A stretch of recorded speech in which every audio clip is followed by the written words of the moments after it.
fact, and the hidden hand behind them, though most of them don't even realize that, were not going to go quietly. They were not going to let Britain leave the EU without a hell of a fight. And so it's proving. But there are some good things to this and the events of this week. And that is that it is beginning to dawn on ever more people that there is a conspiracy for the few to control and dictate to the many. I've been pointing this out and providing fine detail for over a quarter of a century, taken endless ridicule and dismissal as a result, and untold abuse. And so it was nice to read in the Daily Mail today, in a comment column, the following. The truth is that this judgment, which I'll come to shortly to throw a spanner in the works of Brexit, plays with fire, fanning the feeling, not just in Britain and Europe, but also among Donald Trump's supporters in America, that Western public life is becoming a conspiracy. The word is being used in the mainstream. I thought they were only theories. Is becoming a conspiracy of tightly knit, self-serving establishment elites against the public. Well, the only thing wrong with that is it's not becoming. It always has been. The fact is that it's now becoming so blatant that it's becoming more and more obvious to everyone. Well, everyone with a brain on active duty. And what that judgment is referring to there is a legal challenge this week to the British government's right to trigger something called Article 50, to start the process of withdrawing Britain legally from the web of deceit, mendacity, and manipulation that we call the European Union. 17.4 million people voted to leave the EU in June. That is the biggest vote for a political party or a proposition in British history. And the British Parliament voted to have that referendum by a margin of 6-1. Why? Because although there is a very significant majority of people in Parliament, in both the House of Commons, the elected, and the unelected House of Lords, in favour of staying in the EU, they pretty much convinced themselves that having a referendum would not be a problem because, of course, the great unwashed would just vote to stay in. Well, we didn't. And that provided this massive shock to the political establishment.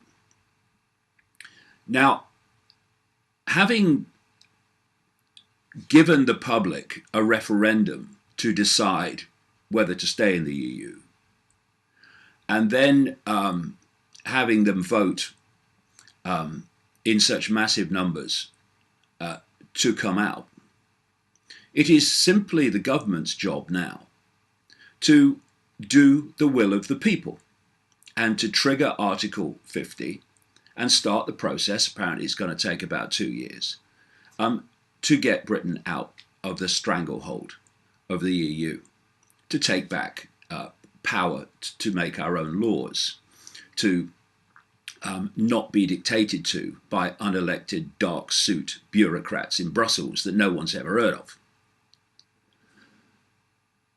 But, like I say, it was never going to be easy, because the political class that thinks it's all-knowing, when it is deeply ignorant, those who are not among the few who are knowingly manipulating events, they are awash with ignorance, with mendacity, and with the arrogance that they know best, and therefore the will of the people doesn't really matter.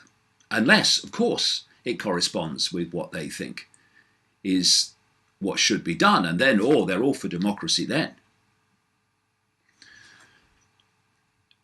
The British Prime Minister, Theresa May, at least in the words she spoke, was committed to triggering Article 50 early next year.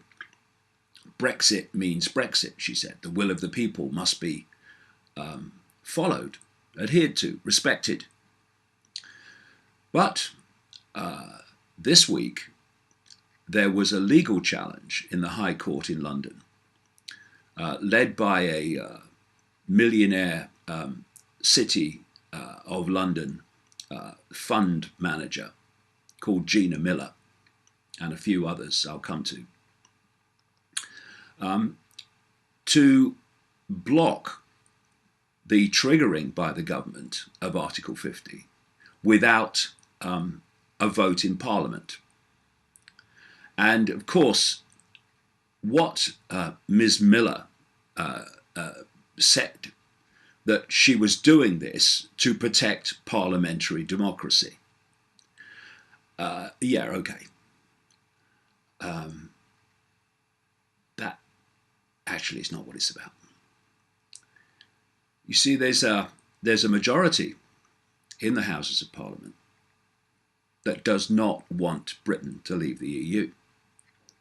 So by taking it back there and having the members of Parliament and unelected House of Lords decide what will and will not happen with regard to Brexit, despite 17.4 million people voting to come out and the majority in the referendum. That means that we are now in a situation, unless the government wins its appeal, where a majority of members of Parliament who want to stay in the EU now have enormous control over where Brexit goes from here. They can block it, they can delay it, they can water it down to the point where it's not Brexit at all, but just membership of the European Union under another name. And ideally, what they want to do is to bring about another second referendum. This is what happens when you go against the EU in a referendum. You've seen it all over Europe. They then have another referendum and they overturn the result of the first referendum, which they didn't like. And so now the will of the people in the referendum is now being usurped by Parliament and members of Parliament. And it is a situation that is frankly outrageous, disgusting, despicable, but in some ways a positive thing, because it is showing people in their face that the financial and political class couldn't give a damn about what they want. Because this country, like every other country, is not run for the people. It's run for the political and financial classes, and like I keep saying, the hidden hand networks that work through those classes. So we're asked to believe by this Gina Miller, who is a city fund manager and married to a city slicker who's even got a well-known nickname in the city as Mr. Hedge Fund. And they apparently run an investment operation, which, according to reports, has portfolios worth around £100 million. So they're regular people, just like the rest of us. And she asks us to believe that this legal challenge to the government's right to trigger Brexit without a parliamentary vote is about process. It's not about politics. It's about politics, Gina, isn't it? And you know it. Here we have a lady who says that she was so horrified by the Brexit vote that it made her, quote, physically sick.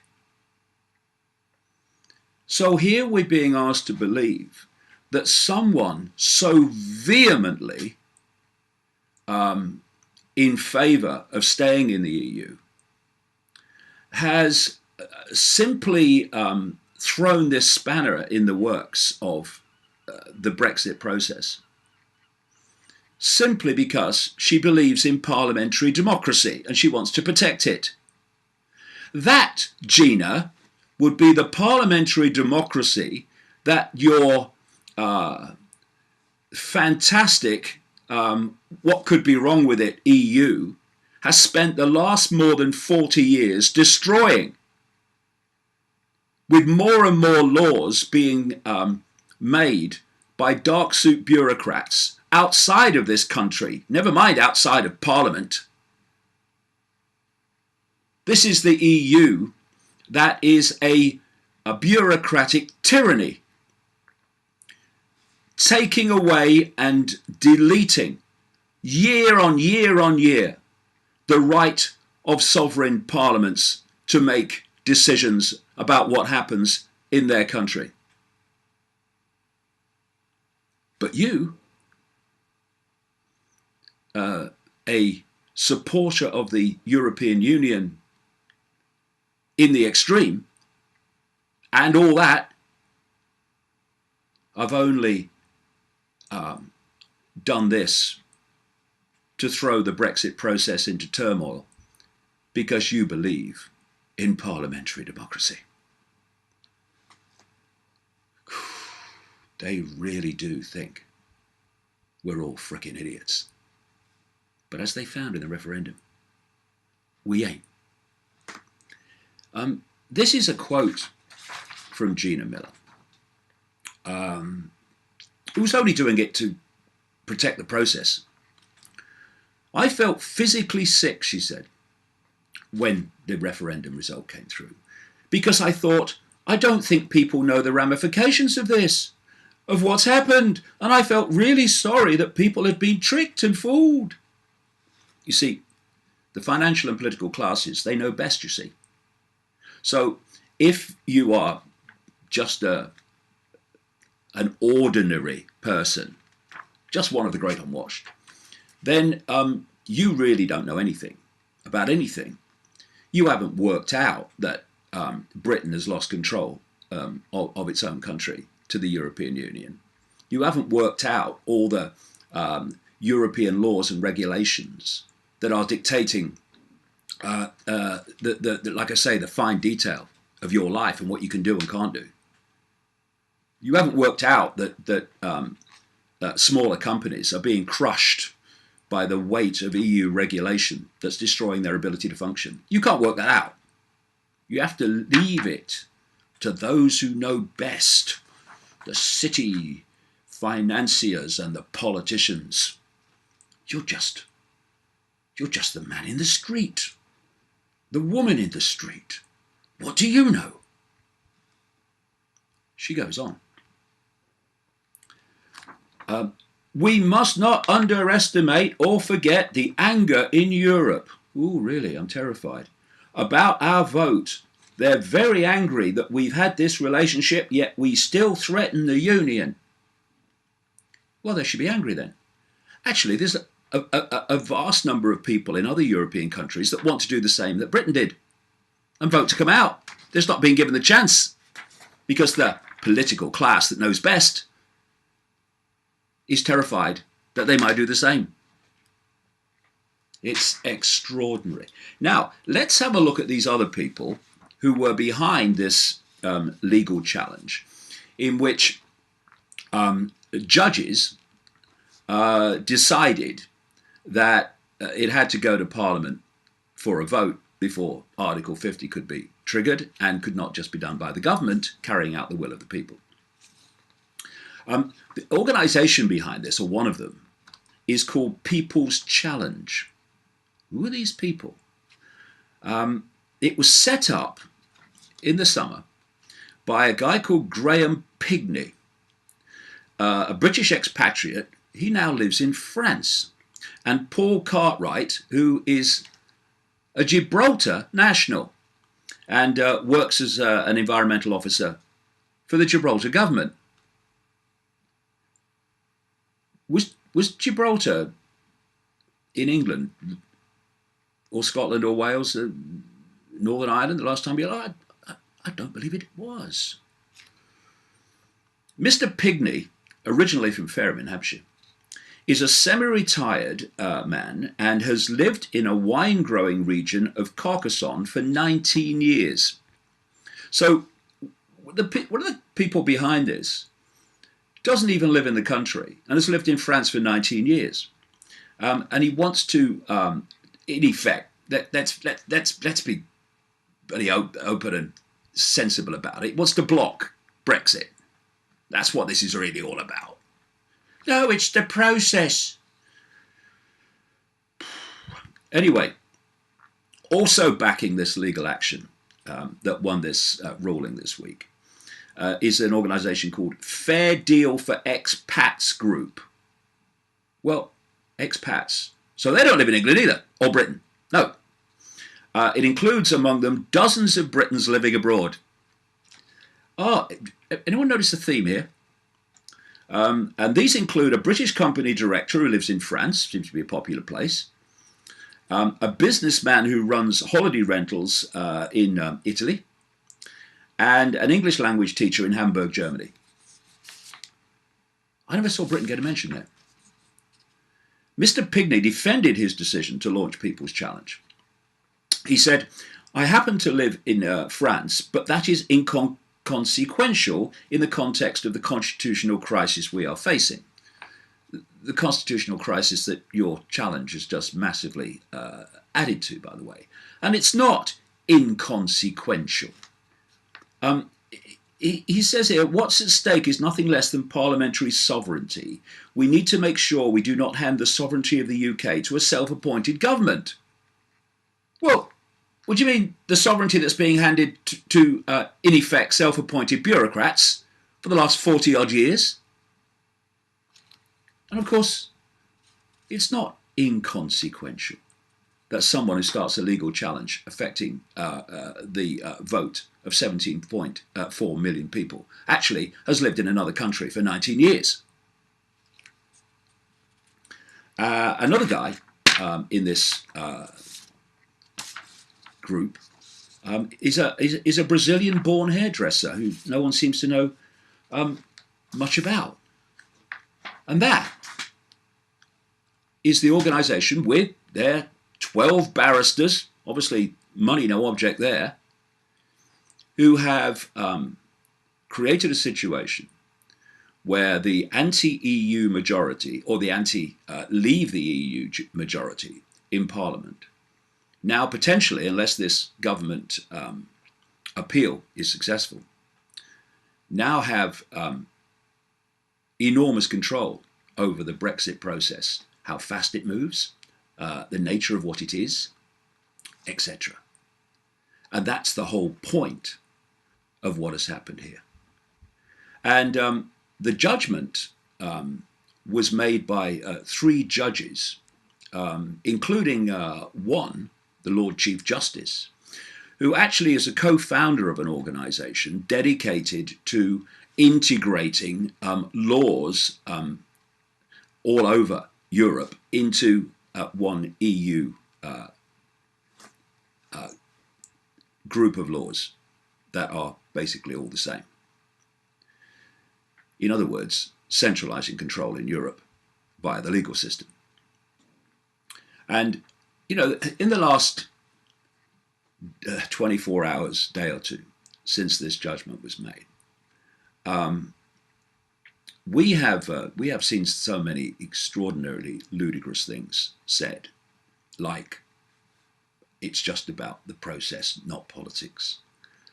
And another one is, I saw that the judgment was made by an independent judiciary, acting above politics and outside politics.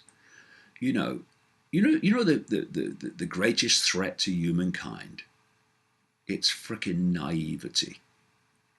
The idea that the judiciary is above politics and the judiciary is independent is absolutely ludicrous. Like I say, what it's really about is blocking Brexit, or watering it down to the point where it ain't Brexit at all. And that's beyond all the bullshit. That's exactly what this is about. And it's sickening to me anyway to see this group who call themselves progressives, word that came out of America, basically those of the left and Greens and all these people call themselves liberals, to see them lining up alongside and cheering when they came out of the High Court, the city millionaires, and lining up alongside the financial and political class in demanding, in effect, that the will of the people is not adhered to and we stay in the EU. Here we have these so-called, because that's what they are, so-called progressives, who will go on marches and protest against the extremes of the financial class and the political class that they don't agree with, or that part of the political class they don't agree with, while they now stand alongside of them to defend democracy by destroying it.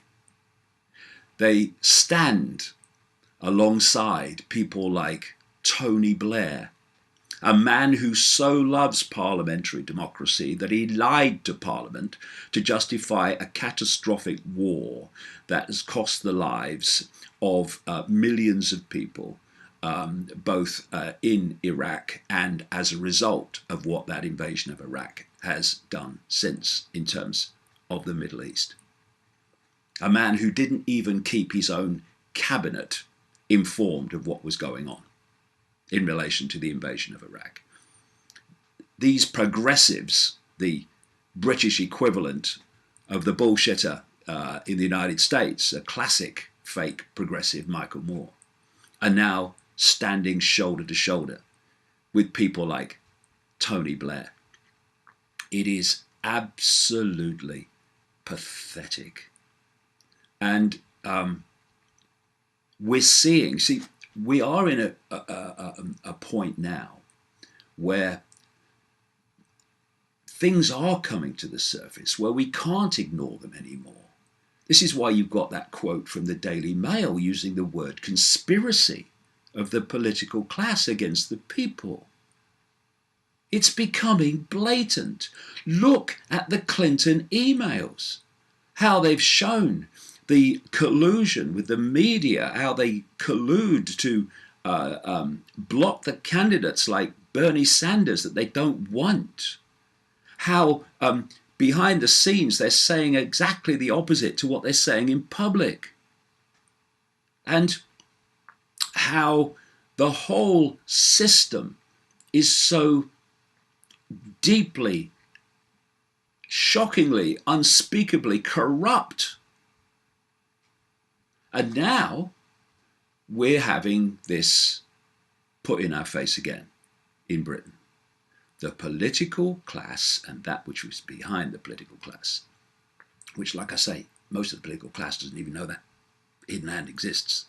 While it does its bidding, just like the progressives, global warming, political correctness, stay in the EU, these are all desires of the hidden hand, which the progressives play out, thinking they're being progressive. It's hilarious if he wants it tragic. You know, we've reached the point now where we, the people, have got to say enough.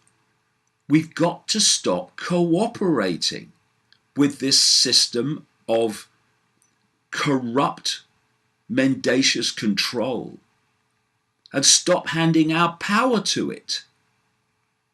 They have the power to dictate our lives because we give that power to them. How can their number dictate to millions of people, globally billions of people? They can't unless those millions and billions give their power away to them. We've got to stop it because it's becoming more blatant and therefore more obvious because it's becoming more extreme.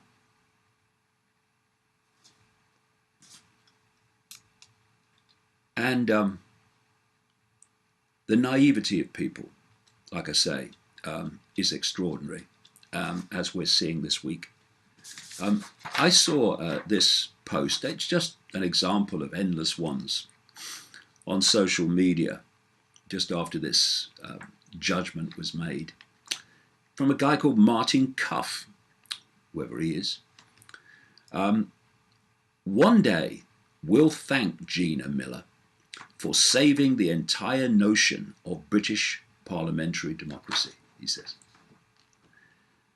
The British parliamentary democracy and sovereignty that has been systematically destroyed by the EU, which this lady clearly is desperate for us to stay in. And just before this vote, I read this story. It's about a guy called David Attenborough, famous filmmaker on nature. And he's part of the BBC establishment, which is very pro-EU, which is part of the political establishment, the financial establishment. They're just dumb masks on the same face. And this is what the story said. David Attenborough risked enraging millions by claiming the public is not wise enough to have been given a say on Brexit. Note that theme. The public is not wise enough. We're the political classes. Only we know what's best. Could have been Gina Miller. The TV naturalist said the vote from 17.4 million British citizens to leave the EU had created a mess. Actually, it wasn't. But it's more of one now, thanks to the political class. And argued that the decision should have been left to MPs to vote on our behalf. Oh, David. I must send him the link to Naivety Anonymous. These were the people that voted to have a war in Iraq. These are the people that have made catastrophic decisions in relation to giving power away to the EU, that have made catastrophic decisions right across the board that have damaged life in Britain. Critics accuse the 90-year-old of being elitist. No, never, surely. And failing to recognise what the people want. But that doesn't matter. You're the great unwashed. You just do what we say. Pat you on the head when you agree with us. Smack you on the head when you don't. Referring to Donald Trump's rise in the US, Sir David said, "There's confusion, isn't there?" Well, I suspect that David Attenborough is rather often confused myself. There's confusion, isn't there, between populism and parliamentary democracy. I mean, that's why we're in the mess we are with Brexit, is it not? No. Do we really want to live by this kind of referendum? When it's fundamental to people's lives, yes. And he added, what we mean by parliamentary democracy is surely that we find someone we respect. Well, that's going to be bloody hard when it comes to MPs, isn't it? That we find someone that we respect, that we think is probably wiser than we are. Well, that's even more difficult. What's the man talking about? But this is the mindset of the political, financial, and media establishment. We think is probably wiser than we are, who is prepared to take the responsibility of pondering difficult things and then trust him or her to vote on our behalf.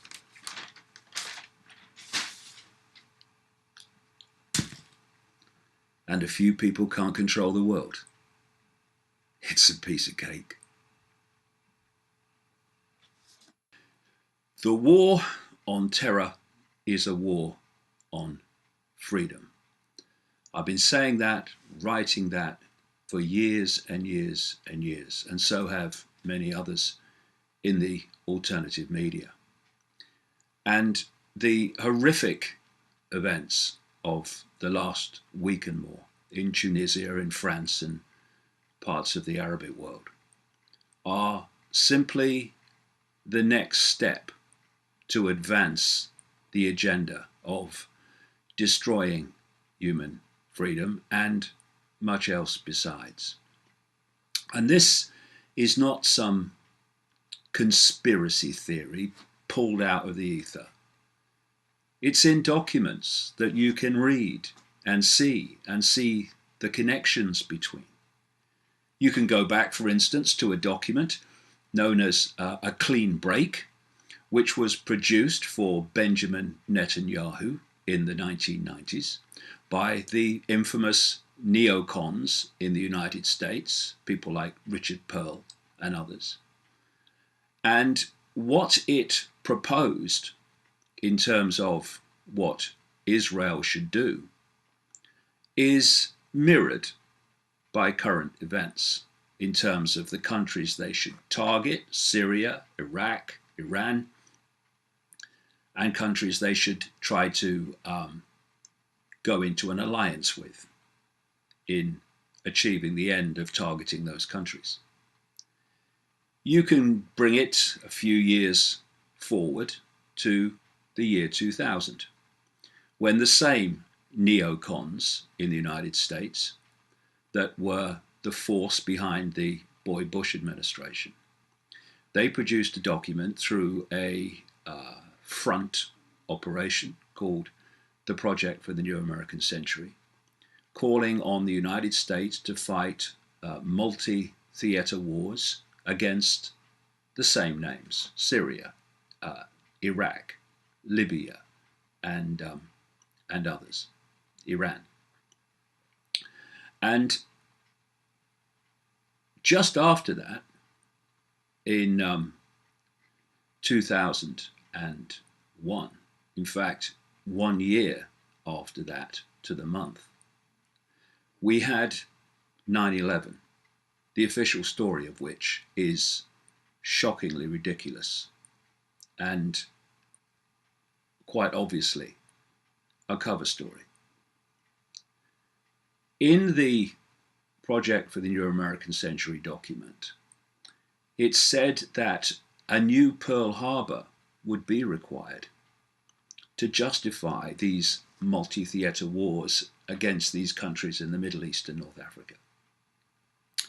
And a year later, after this crowd behind that document came to power with the Bush administration, we had 9/11 with its ridiculous official fairy tale.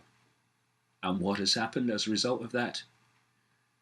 The countries targeted in both a clean break and the Project for the New American Century document have been bombed, turned into chaos, and in terms of Iran, constantly threatened and undermined. Then you can go just a very short time, matter of days and weeks after 9/11, and you pick up the story told by General Wesley Clark, a supreme commander for NATO at one point, who said that he went to the Pentagon immediately after 9/11 and was told by a member of the Joint Chiefs of Staff that the plan was, so this man had been told from on high, in other words, the Secretary of Defense's office, Donald Rumsfeld, that they were going to target and regime change a series of countries in the next few years that followed that. And what were those names? Iraq, Libya, Syria, Iran. The story just is so blatant. And so, to achieve that, they had to find excuses for public consumption only to pick off those countries. So, of course, they went into Afghanistan, first of all, on the basis that bin Laden orchestrated 9/11 from some cave in Afghanistan, and so we must get rid of the Taliban, and we must invade Afghanistan. And then, of course, we had the weapons of mass destruction big lie from Bush and Blair to justify the invasion of Iraq. Tick, from these documents. We had the extraordinary in the sense of it being so blatant, removal of Colonel Gaddafi in Libya on the basis of he's killing his own people, when the people that he was in conflict with were trained, armed, and funded mercenaries, most of them, funded, armed, and trained by the West. So you create a situation where you create the problem by doing what I've just said in relation to these rebels, and then you offer the solution, which is removing Gaddafi because he's killing his own people when he's just fighting these Western trained, armed, and funded rebels. And then, having ticked that off your list, Gaddafi's gone, you then go on to Syria. And Syria, in terms of the rebels and the people that are behind all that, were largely shipped over from Libya when they'd done the job there. And so you had the attempt to overthrow Assad as quickly as they did Gaddafi. But Assad refuses to budge to this day, as a result of which they have to keep finding excuses to remove him and to help the rebels they control and dictate to remove him. And so there has been an effort to justify Western bombing of Syria. Of course, Obama and the British Prime Minister Cameron tried to do that a few years ago, and they couldn't get it agreed to. Certainly, Cameron couldn't in the Houses of Parliament. And that was an attempt to justify the bombing of Syria on the basis that Assad had used chemical weapons against his own people. It's kind of a mirror of the technique of Gaddafi and that a whole Libyan operation, but it was classic problem, reaction, solution, or in this case, no problem, reaction, solution, because the evidence points to the fact that it was actually members of this rebel group that actually used the chemical weapons. So Assad won't go, and they couldn't justify bombing Syria as a result of this attempted con trick over chemical weapons. And then ISIS starts to emerge. ISIS being an outgrowth of the whole terrorist movement in the Middle East that really got underway after 9/11, going before, but started to really become more and more prominent after 9/11, with Al-Qaeda and all that, which the evidence shows very clearly was a creation of the Washington administrations. So what do we do now? We need to tick off this latest country on our list, Syria, but he won't go. So we have to do something to get rid of him. And what they want to do, quite clearly, is start bombing Syria. So after this latest series of horrific atrocities, especially from a Western point of view, the killing of nearly 40 people on the beach in Tunisia, we had this announcement this week from the Defense Secretary of Britain. Consider Syria ISIS strikes, Defense Secretary urges MPs. The Defense Secretary has paved the way for airstrikes on Islamic State targets in Syria, saying the extremists needed to be targeted at source. This Defense Secretary is a bloke called Michael Fallon. And the opposition party in Britain, Labour, has indicated it would not oppose military action in Syria as it did in 2013. That's when they tried to do the chemical weapons scam. The party's acting leader, Harriet Harman, said Islamic State had to be stopped and Labour would look very seriously at any proposals brought forward by the government. She said the situation was different from that in 2013, when Labour voted against airstrikes in Syria because IS was a terrorist organisation, while President Assad was the head of a government, albeit a terrible regime. A bit like our own then. And so what's happened here is, instead of directly bombing Syria on the basis of get rid of Assad because of chemical weapons, they've just changed the argument slightly to get support and justification by saying, actually, no, we don't want to bomb Assad, we want to bomb ISIS in Syria, right? Yeah, in Syria, yeah. And of course, the politicians who most of them are not manipulating. Some of them are people in the know, the people who are the designated front men and women for all this. Most of them are just clueless about the world they're actually living in and what's going on all around them. It's extraordinary how high you can go in the political pyramids and the system pyramids until you find someone that actually is in the know of exactly what's going on, or at least some of what's going on. Prime Minister David Cameron later said that ISIS posed an existential threat to the West, and its members in Iraq and Syria were plotting terrible attacks on British soil.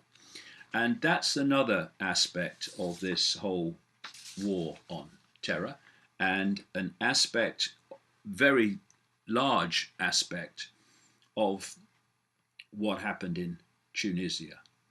And that is to use these appalling attacks to justify more and more deletion of basic freedoms at home, to protect people from the terrorists. It's so simple, and people in such large numbers still can't bloody see it. You create terrorist groups to do terror with this arm or this hand, and then through this hand you use governments and military to respond to the terror. And in doing so, take away freedoms at home and justify wars in faraway lands. Behind me is the Amari Air Base, which is very relevant in this time because it's a NATO base in Estonia.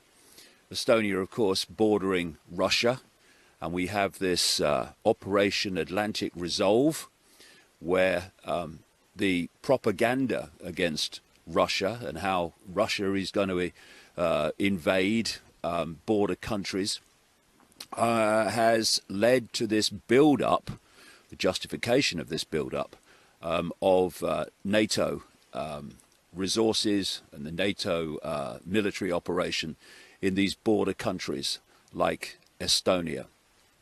And the demonization of Russia has become so insanely ludicrous and so blatant in the sense of what it's trying to achieve. If you can make people fearful of something, whatever it is, in this case fear of Russia, then they will not protest and even support the fact that you will take action to protect them from what you've manipulated them to fear. And so everything now is the Russians. We've got a situation where in the United States we have the emails that were leaked, which were of course devastating to the campaign of Hillary Clinton, and that was blamed on the Russians. The Russians are interfering with, as these military vehicles go past, the Russians were interfering with the American election, when in fact the evidence produced was zilch. And then people say that, okay, we have all these American agencies that are saying the same, like the FBI and so on. They're saying the same, that it was the Russians that was involved in it. But then you say, well, hold on a minute. These agencies were all controlled by the same people, and therefore they're all singing from the same script, the same propaganda script that is trying to sell the line about Russia. And of course it's going on in Europe. It's going on in terms of the demonization of Russia in these border countries and the rest of Europe, but particularly here, to the point where this Operation Atlantic Resolve has kicked in. And talking to people in Estonia and talking to people about their friends' reaction to all this, it's very clear that there are large numbers of people who have actually bought this idea of the Russian threat, when in fact you look at the history of NATO since the Second World War, and what you have is NATO is the threat to peace. What is NATO, the North Atlantic Treaty Organization, which is supposed to protect this area of the world? What is it doing bombing civilians in Libya? What is it doing through its constituent parts being involved in these wider conflicts in the Middle East? NATO is not there to protect people from the Russian threat. It's there as a war machine to impose the will of the hidden hand which controls it. People like NATO, organizations like NATO, the EU and what have you, they're all in the end controlled by the same people. And we've been talking on the streets of Tallinn, the Estonian capital, to people to see their reaction to what's going on and their reaction to the propaganda about Russia and the attempts to make them fear and thus accept an ever greater NATO presence in this part of the world. Can I get your opinion on the sort of impending threat of Russia to the Estonian community? It's hard to say where it's going at the moment, because in Estonia we have a few political parties that are Russian-minded, and also the things going in the USA. I think that the threat is never going to go away, and it's going to stay, but when Russia's going to make a move on Estonia, we don't know. This huge amount of propaganda poured into the heads of our people on the daily and nightly basis. It's been successful, and people, they know that aggressor and the invader is on the east side of our border. And nobody even cares about that. And if you ask the common people, they don't care, because they have a lot of difficulties to face them in everyday life. So it's just, I don't think it's serious. In the West, particularly in America and Britain, there's a massive propaganda and demonisation of Russia, basically trying to fear people into the fact there's an attack imminent. Is there that feeling here in Estonia? We've always had that feeling, but since we got free from Russia 25 years ago, then since that time everybody's always talking that there's a big threat, but actually we haven't seen any big moves from their side, so I think people are calming down, because nothing actually has happened in like the past 25 years. So many big things. Well, actually, so far we've been dealing only with propaganda, which makes the world only black and white, and basically wanting to, let's say, 90 even more percent, the propaganda has been telling us that Putin is about to invade Estonia any minute, and we should be prepared for that, and especially we should be depending on our NATO allies. And, well, I don't think, personally, I don't think that it's the right approach, and there are no signs, documented signs, that Putin is preparing an invasion to anywhere. Because if people are telling about Ukraine, there's been no invasion, and even in NATO, great leaders, big leaders, a la Fuzov and others, admirals, they've been telling that in Ukraine, let's say, the legal government is not facing and fighting against Russian federal troops. There are some volunteers from all over the world there, but and the same is here. So far we've been hearing only what it is, let's say, propaganda, and no analysis whatsoever. How strong is the propaganda on the media here, trying to scare people into the fact that big bad Russia are going to come and invade again? I think it's very strong, because I think who listen every day mainstream media, they are scared. Well, in the West, in Britain and America, we've had a lot of propaganda against Russia, and Putin in particular, trying to paint him as a modern-day Stalin. Yeah. What's been the response to the propaganda here in Estonia? Are people scared? Are people actually buying the propaganda against Russia? I think people are buying the propaganda very much. Estonian people is saying in Estonia, if it's written on newspaper, it must be true. So there are some views of Estonians on how they see the current situation with regard to the NATO build-up in their country, and indeed other countries bordering Russia. And just come a mile down the road from that NATO airbase, and here is a cemetery, a military cemetery from the time of the Soviet Union, which of course occupied Estonia. And it brings it home. Just a mile apart, you've got those that are engaging in war, and those who came to an end as a result of military actions. And we have allowed the world to be taken over by the most extreme psychopathic mind. And when you see the number of people who have been killed and maimed, both military and civilians, decade after decade after decade. This world has been constantly at war. You look at the history of wars involving the United States alone since 1776. It's absolutely shocking. So, why is it happening?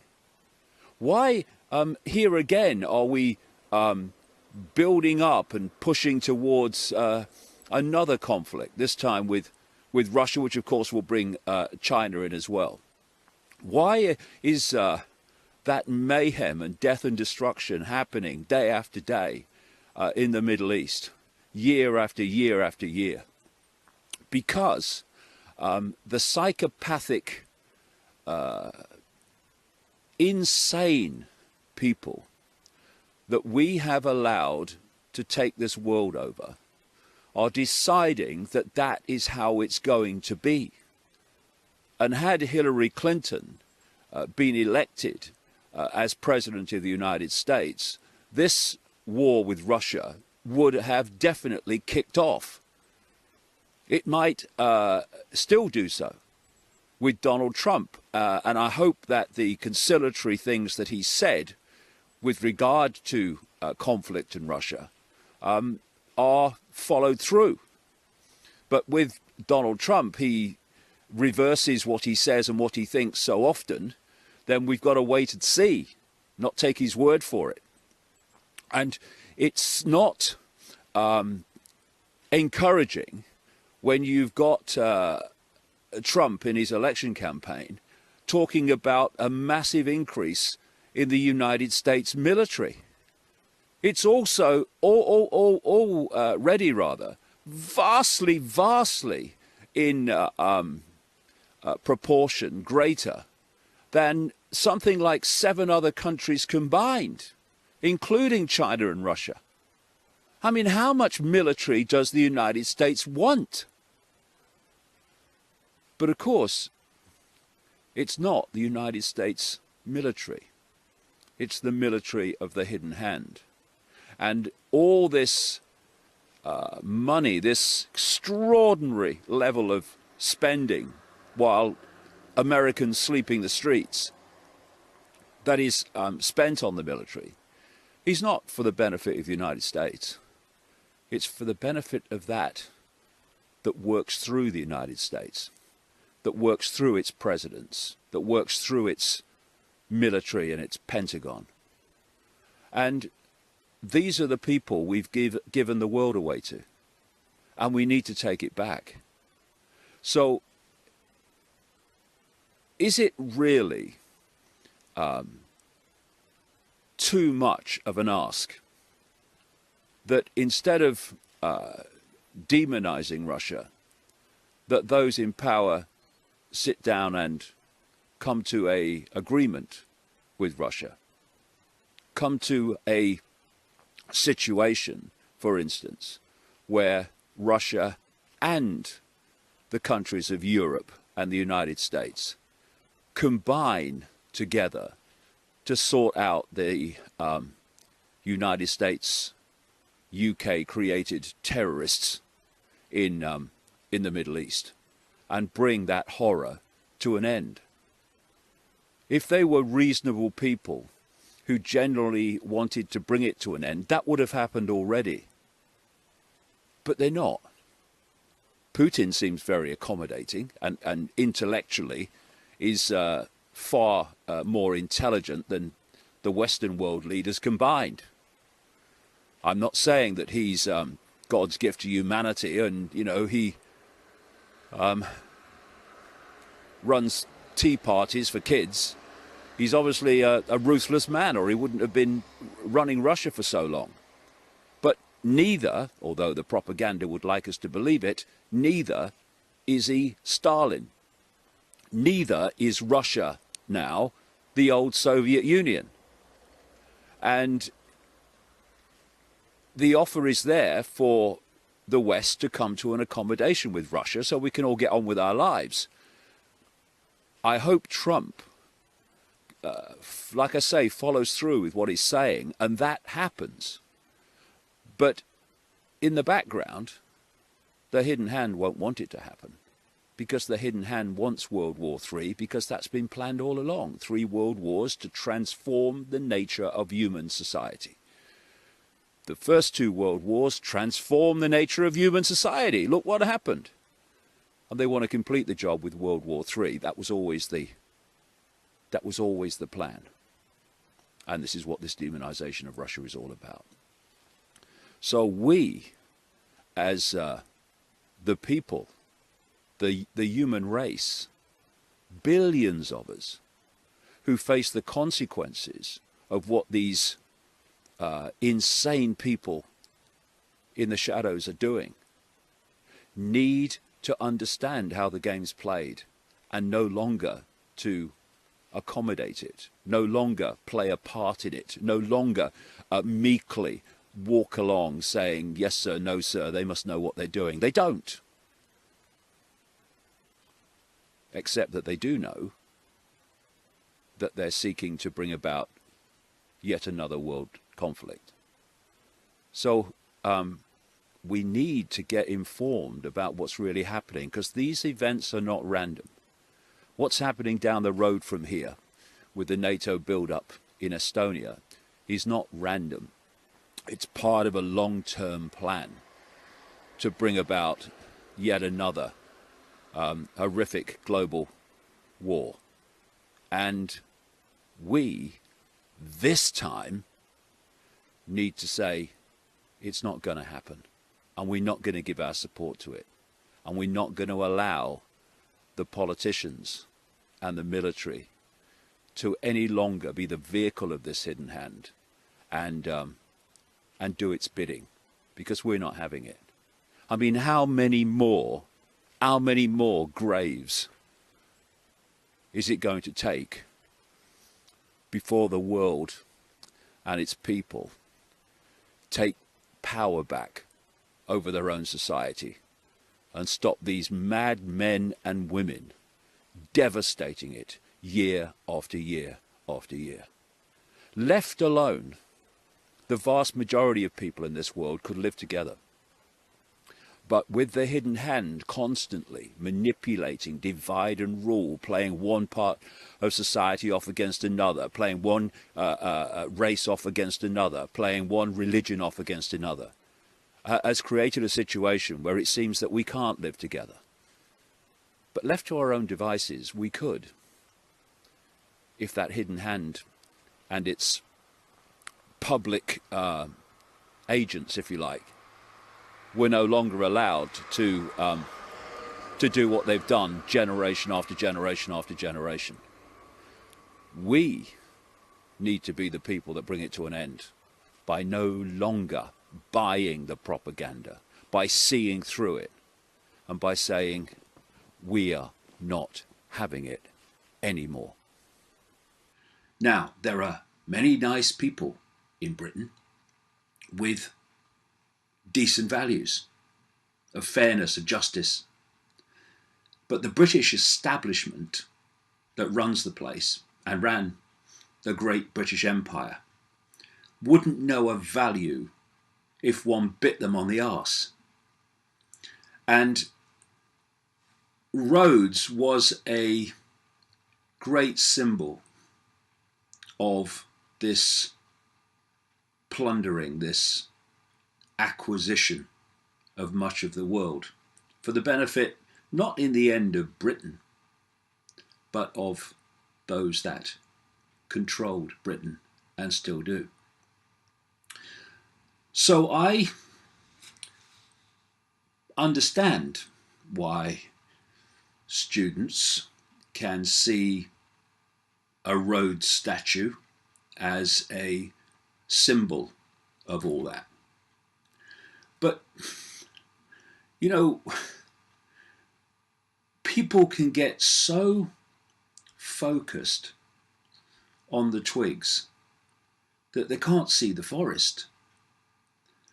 And the biggest form of colonialism is colonizing the mind. And if the same focus and outrage was set upon what is happening in terms of education in all its forms, being little more than a programming operation to download the official version of everything.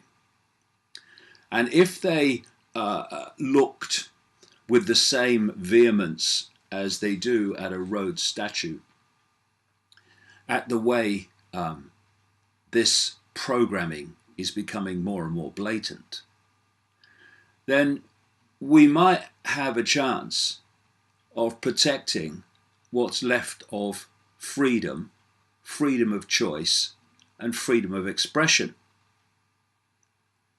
Never mind a statue. What's happening all the time and what is gathering pace all the time? This is a definition of colonialism. The policy or practice of a wealthy or powerful nation's maintaining or extending its control over other countries, especially in establishing settlements or exploiting resources. Fair enough, everybody will recognize that as a definition of colonialism. But here's another. The system or policy by which a nation seeks to extend or retain its authority over other peoples or territories. And the territory that I'm talking about is the human mind. It's the focus of everything in terms of authority and the establishment, because if you are the few and you want to control the many, you can't do it physically. You can in small areas, you can in some ways, but overall you can't. To control the vast majority, you have to control the way they think and the way they perceive both themselves and the world around them, so that they will accept things that suit your agenda. And a teacher sent me this week. It's it's kind of a document. It's gone out from government to schools and teachers, and it's called Extremism, Radicalization. Here we go. British Values. And these British values are defined in this thing as democracy. That means David Cameron's current government getting almost total power from 37% of the vote. The rule of law. The rule of law is that people you have no control over make law and then you obey it, no matter how ludicrous or freedom destroying it is. Individual liberty, that's a British value. It's being deleted by the day. They don't recognise individual liberty, they want an end to it. This should be extremism, radicalisation, British values, brackets, bullshit. This has gone out to teachers apparently. Another British value, mutual respect and tolerance of different faiths and beliefs. That obviously includes bombing people with brown faces all over the bloody world. Okay, so as a school, we help pupils instill these values through our curriculum and teaching, dictated by the state, through how we operate our school, dictated by the state, our attitudes and actions, dictated by the state, or you'll soon lose your job, darling. What we do and how we do it, dictated by the state. Everything that we offer, dictated by the state. But what this is about is finding and sifting out possible radicalization. Dangerous people. And this is some behavior to watch according to this thing. Some factors can indicate that a young person, stroke child, may be vulnerable to radicalization, and these include A view that their religion or culture is under threat and unfairly treated. Well, what if it is? What if it's a genuine feeling? A tendency, this is the big one, a tendency to look for conspiracy theories and distrust of the media. So, if you are awake enough and bright enough and deprogrammed enough to realize that governments lie and manipulate and engineer events that suit them, or rather, more than that, the hidden hand that controls them and works through them, then you are a possible threat because you are becoming radicalized. And if you do not trust a mainstream media with an entire history of lies, manipulation, bias, then you are possibly a danger because you are becoming radicalized. Now, like all of these things, there is a apparent reason for it, and then there's the real reason for it. Same with laws. The apparent reason for this is preventing radicalization of Islamic nature, i.e. use the fear of ISIS to justify this stuff. So people say, yeah, we've got to stop the kids getting radicalized and going off to Syria. Well, if the British and the Americans and the French hadn't gone off to Syria, dropping bombs in all directions, then maybe Syria would be a different place today. But people see it from that point of view. So not everybody, more and more and more people are waking up, but most people still see it from that point of view. Yeah, we've got to stop radicalization, but that's not what it's about. It's about stopping anything, any questioning, any realization, any view that is bad for the state, exposes the state, questions the state. That's what it's really all about. And all this Islamic radicalization to justify this stuff is all flannel and all front. Other behavior to watch in case kids are becoming radicalized is the need for identity and belonging. Oh, that's terrible, that, isn't it? The need for a sense of self and belonging. Oh dear, arrest them. The need for more excitement and adventure. Behavior to watch. Behavior to encourage. Easily susceptible to influence by others.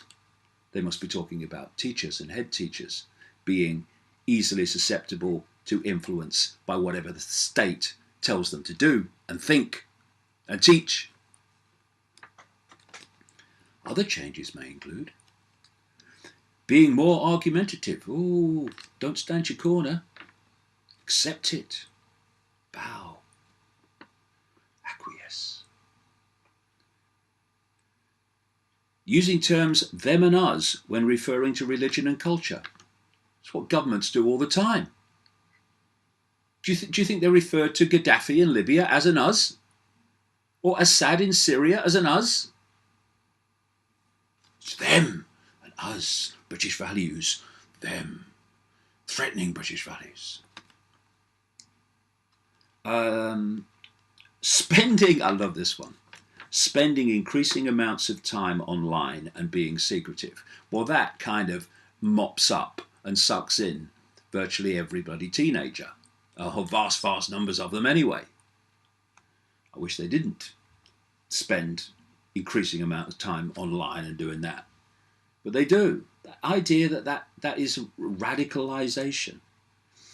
And these things are part of a process of squeezing and squeezing and squeezing more and more and more what people in general, but in this case, young people, can say, do, think, express before the state jumps in and labels it unacceptable.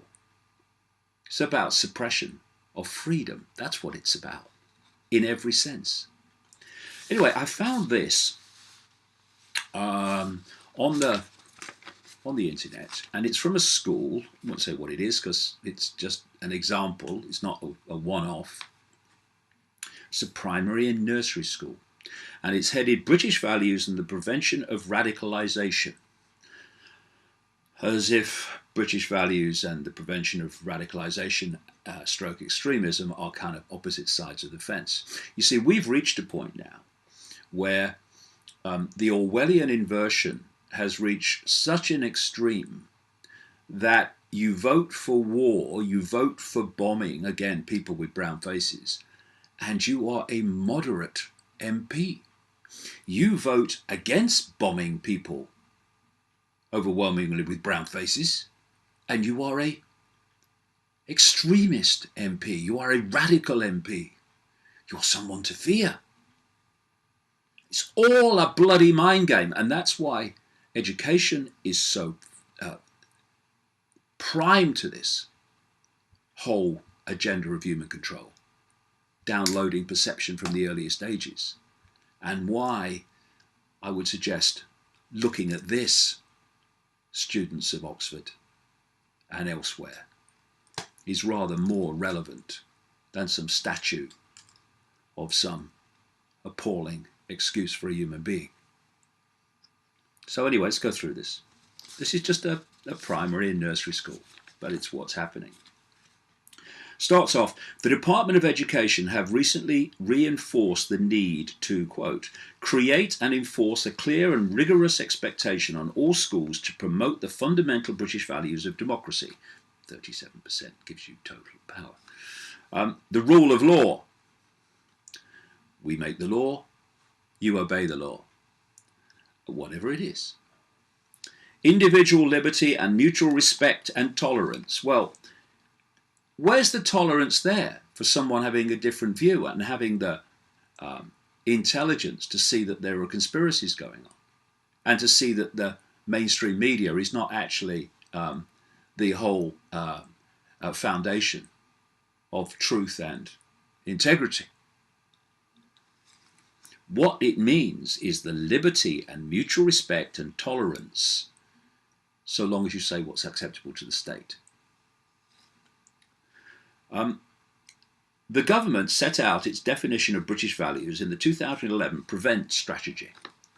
And these values have been reiterated by the Prime Minister this year. Well, what are the views of a Prime Minister doing in a document going out in a primary and nursery school? It's like journalism.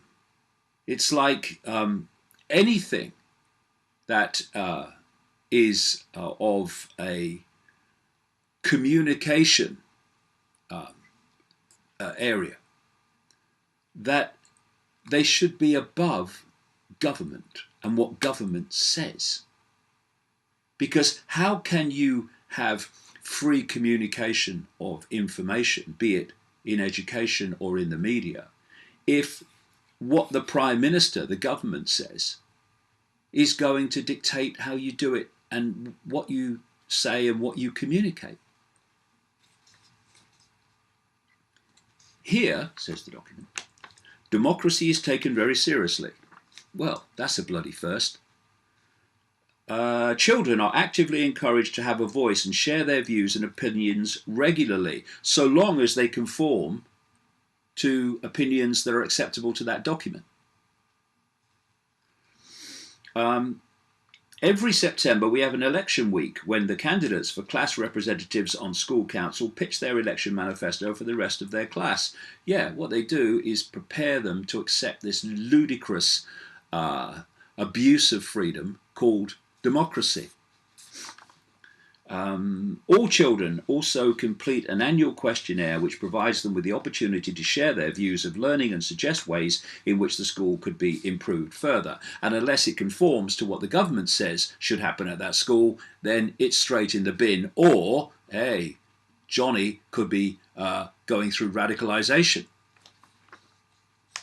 The rule of law. The importance of laws, whether they be those that govern the class, the school, or the country, are consistently reinforced throughout the school day. Don't start me now. As well as when dealing with behaviour and through school assemblies.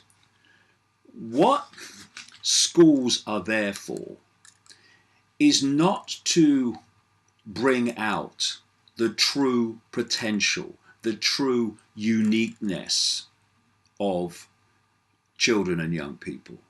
It's there to program a version of reality and to turn people into acquiescent slaves who will obey laws no matter what those laws are. So you come out of the womb and in 3-4 years, you're in a classroom and authority is telling you what to think, what's right, what's wrong, when you can go to the toilet, when you have to be there, when you can leave, and all that happens in between. And to do that, they have laws called rules, and they enforce them. And that's preparing young people to have a complete adult life doing the same in terms of the rules and regulations of the state created by people in parliaments and in truth in the shadows through parliaments and through governments, which the people have no say in what those laws will or will not be. Children are taught the value, this school says, and reasons behind laws. All that I've just said. That they govern and protect us. They govern and protect us. In other words, they dictate to us and claim to protect us, most of them.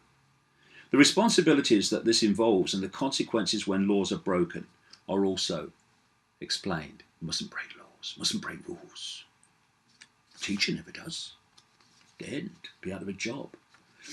Our schools' rules, rewards and sanctions, which are displayed in all classrooms, referred to regularly and consistently, uphold a practical example of this. Visits from authorities such as the police help to reinforce the message. I bet they do. Our school rules, rewards and sanctions. Follow the rules, you'll be fine. You may even get a bit of benefit. Challenge the rules because you don't agree with them. Bad move. And that is the message from the earliest age that the system wants kids to take through the rest of their lives. Now, individual liberty. Would it be nice if we had some? That'd be lovely. Within school, children are actively encouraged to make decisions and choices. Now, here we go. Decisions and choices. Now, this is one of the great scams, freedom of choice. Now, if I put a cake on the table and an apple on the table, and I say, you've got a free choice, people might think, well, yeah, I've got freedom. I can have the apple or I can have the cake. The point is, the apple or the cake are not the only choices possible.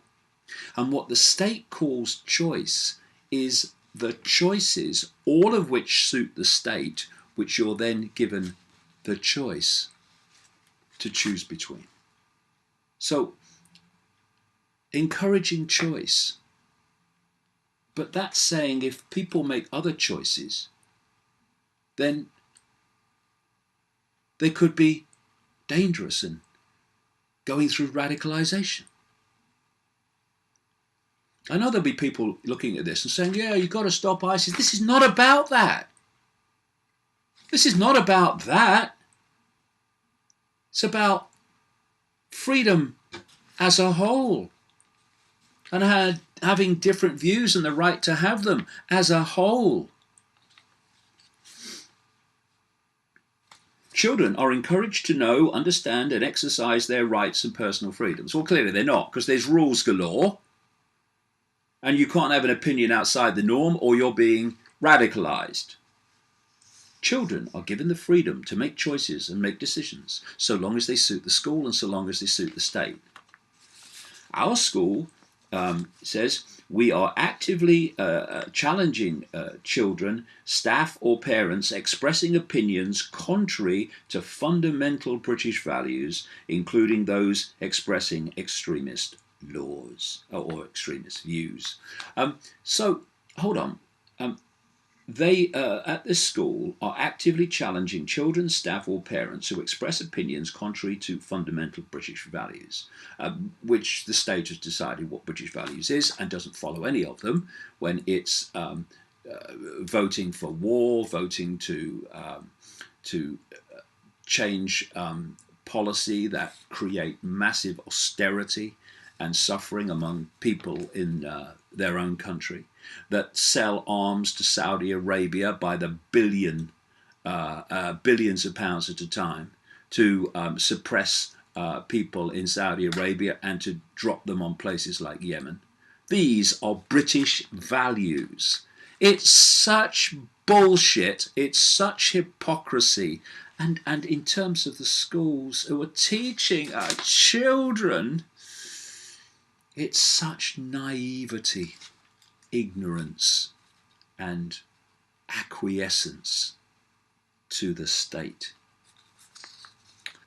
I wrote a book in 2003 called Tales from the Time Loop, which set out the scam, the manipulation, and the sequence that led to the lie and lies that produced the manufactured excuse to invade Iraq. And what's coming to light bit by bit is confirming that sequence.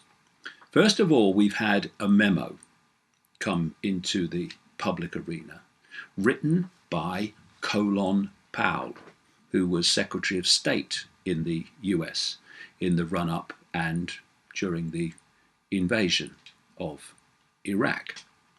And they call him Colin, but his name's spelled Colin. I can only surmise that they call him Colin because he's full of shit, because that is what came to be obvious when he was doing a presentation to the United Nations in the run-up to the Iraq invasion, selling the blatant lie that Saddam Hussein had weapons of mass destruction which he was going to unleash on the world. And this memo confirmed, and it was written in late March 2002, it confirmed that Tony Blair, British Prime Minister, was on board and supporting the American plans for the invasion of Iraq. That is late March 2002. And right up to the invasion in the spring of 2003, Tony Blair was still lying through his bloody teeth to the British Parliament and the British people, saying that even at this late stage in the run-up to the invasion, it could still be avoided if Saddam gave up his weapons of mass destruction, which didn't exist. So we'll look at what he said, Mr. Liar, and genetically so. This is a speech or a statement to the House of Commons on February the 25th, 2003, very close to the invasion. And he said, "I detest his, Saddam's, regime. But even now, he, Saddam, can save it by complying with the UN's demand. Even now, we are prepared to go the extra step to achieve disarmament peacefully. I do not want war." Breathe, Dave, breathe. "But disarmament peacefully can only happen with Saddam's active cooperation." The truth? They knew Those weapons of mass destruction didn't exist, but they needed an excuse to go to war as part of picking off regime after regime and country after country in the Middle East, which has gone on ever since. Something else that we now know is covered in this story: burn it, destroy it. And this is the fact that in the run-up to the Iraq invasion, Tony Blair's Attorney General, Lord Goldsmith, said that the invasion was likely to be challenged under international law as illegal, which would make the people taking part war criminals. And when that advice was presented, someone in the Blair government circle, according to this story, ordered that that advice be burned and destroyed so no one saw it. And what then happened is that the pressure was applied mercilessly, probably, upon this Lord Goldsmith bloke to change his advice. And he did, and actually gave the advice that the invasion was actually legal. And all this manipulation is going on for reasons I'll come to in a second, because Iraq was simply one country in a list of countries being targeted for regime change by this global cabal that I've been exposing for a quarter of a century. And they needed excuses to do it. So weapons of mass destruction, even though it was a lie, was the excuse they chose. So this burn it story, this is what the story says. The burning row relates to the 13-page legal opinion presented by Lord Goldsmith to Blair on March the 7th, 2003, less than 3 weeks before the outbreak of war. The opinion, details of which were exclusively revealed by the Mail on Sunday in 2005, stated that the war was likely to be challenged under international law because of the lack of backing from the United Nations. The advice was never released and was kept secret from most of the cabinet because, governments are completely compartmentalized. Most of the people in the cabinet of a government don't have a clue what's bloody going on. Only a few powerful aides of Blair, such as Number 10 Director of Communications Alistair Campbell, were allowed to see it. A senior Number 10 figure at the time told the Mail on Sunday last night there was pandemonium. The date when war was expected to start was already in the diary. Well, it had been for bloody years, if not to the day. And here was Goldsmith saying it could be challenged under international law. They said, burn it, destroy it, and got to work on the Attorney General. Yeah, to change his bloody mind and give them the advice they wanted. Lord Goldsmith's one-page legal opinion, produced 10 days later, and 3 days before war broke out, stripped out all his previous reservations and declared the war to be legal. This version was discussed in Cabinet and cited in Parliament to justify military invasion. So, how do the pieces fit?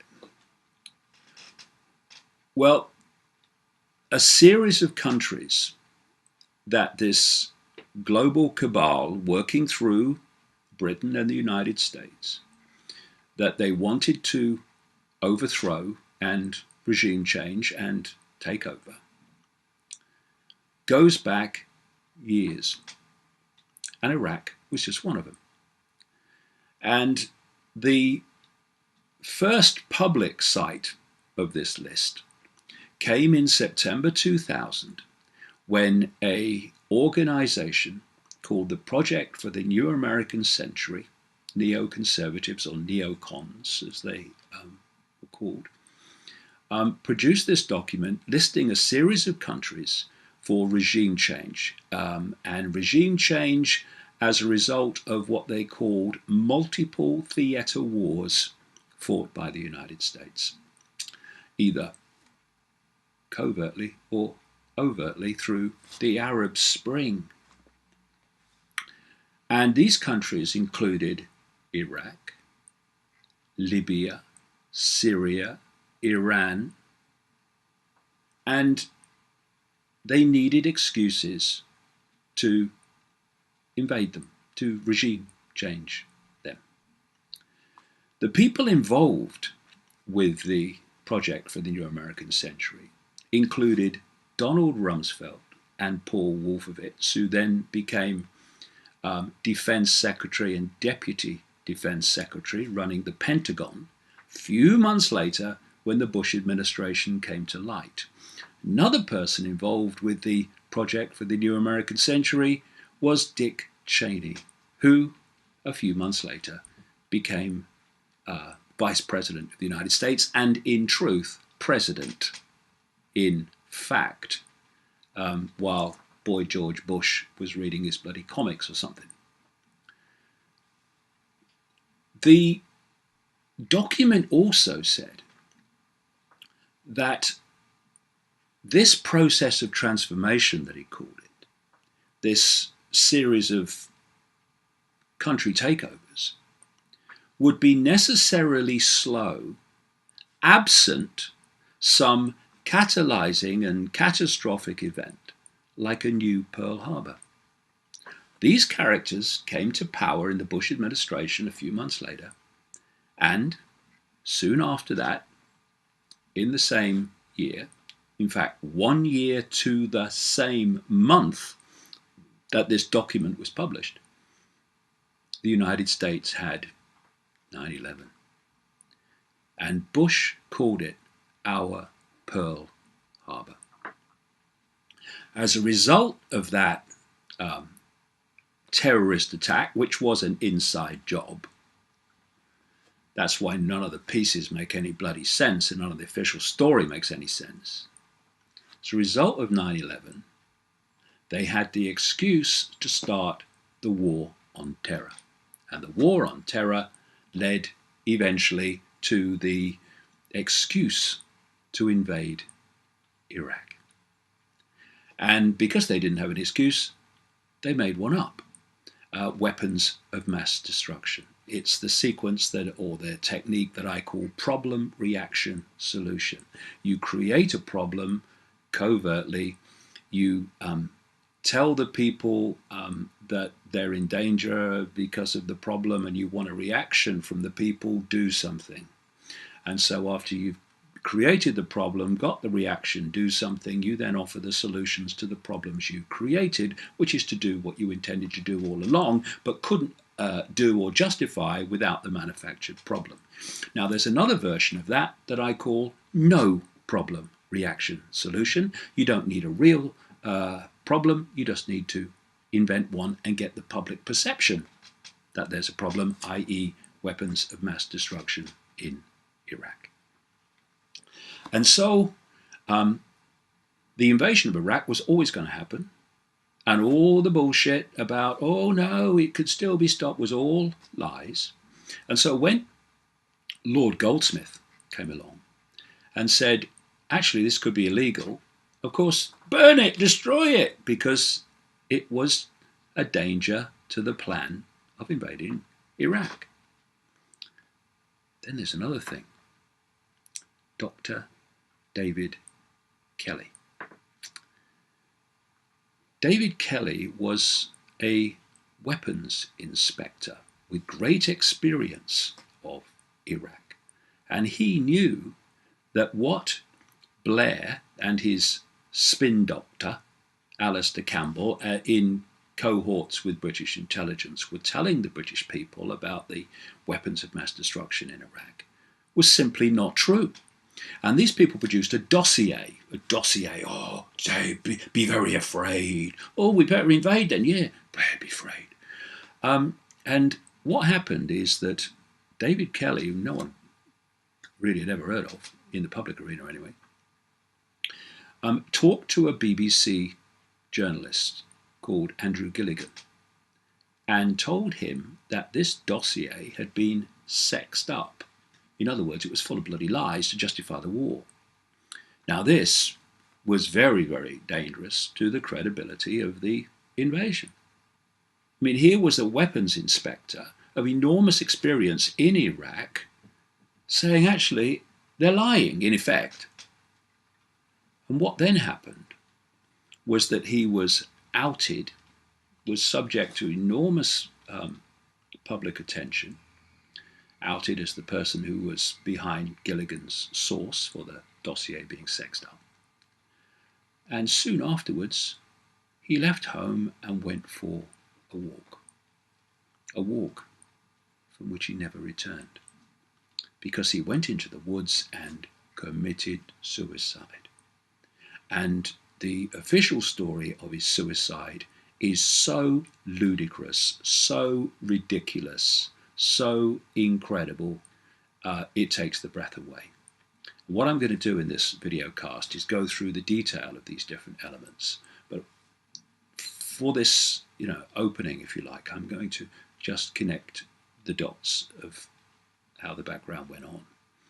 So, as I'll talk about in detail, Kelly was murdered by the state.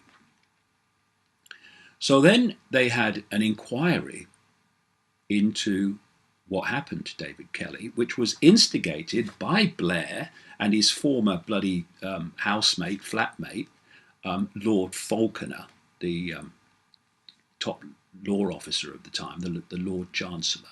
And they appointed this guy, Lord Hutton, a real establishment bloke, to oversee the inquiry into what happened to David Kelly, who died so, shall we say, conveniently for the agenda. And the Hutton inquiry, I can only repeat, was so ludicrous, so ridiculous, so incredible, in the sense that its outcome was clearly decided before any evidence was given. This is why Lord Hutton has been known to this day as Lord Whitewash. The Dunblane story, the Dunblane horror, has been followed by the most monumental cover-up, which relates to protecting paedophile rings involving the rich and famous, politicians, police, the judiciary, just as is the case with the VIP paedophile scandals in Westminster. These are all connected, and the scale, even with all the revelations that have come out, the scale of these VIP rings, which in the end, if you go deep enough, are one ring basically, is absolutely extraordinary in its scale. So let's look first of all at the Express story and how far it went. It's headed Top Military School Abuse Probed. Police Scotland has been ordered to carry out a full investigation into claims that officers covered up allegations of a VIP paedophile ring at a top military school. How many times have we heard this recurring theme? Simple reason why. When you are running paedophile rings involving politicians and the judiciary and top police people, then you have, by definition, the very people and the very establishment necessary to cover it up and not investigate it. It's real simple when you know how it works. The story goes on. Officers allegedly covered up claims of a VIP paedophile ring at the Queen Victoria's School in Dunblane. Glenn Harrison was a housemaster at Queen Victoria's School when he became concerned about a group of powerful individuals having access to his pupils. He made a report to the old Central Scotland Police, but officers responded by breaking down the door of his flat and removing computer disks, papers, and other evidence. Another recurring theme of what happens to people trying to expose the truth of these paedophile rings. And let no one be in any doubt the Dunblane killings and Thomas Hamilton were fundamentally connected to paedophile rings. Mr. Harrison was then escorted from the school, which has Prince Philip as its patron, more of that shortly, and questioned by detectives in a local police station. After the disturbing incident in December 1991, he moved to the Shetland Islands and continued his successful career as a school teacher. Mr. Harrison never received an explanation for the way he was treated, but the explanation I've just given. People exposing these rings are hardly popular with those protecting these rings. This Queen Victoria School is the same school connected to Thomas Hamilton, the Dunblane killer, who was seen walking around the school dormitories at night. And Glenn Harrison goes on, as I'll go into detail later, about famous people turning up in fancy cars at the school and taking away boys who came back distressed. Thomas Hamilton was a Jimmy Savile figure. Not on the same scale, but he did the same things. Not only was a paedophile himself, which came out and was covered up at the subsequent Dunblane inquiry, but he procured children for the rich and famous. And thus he was afforded the same protection by the establishment as was Jimmy Savile, who for decades and decades and decades did the same on a gargantuan scale.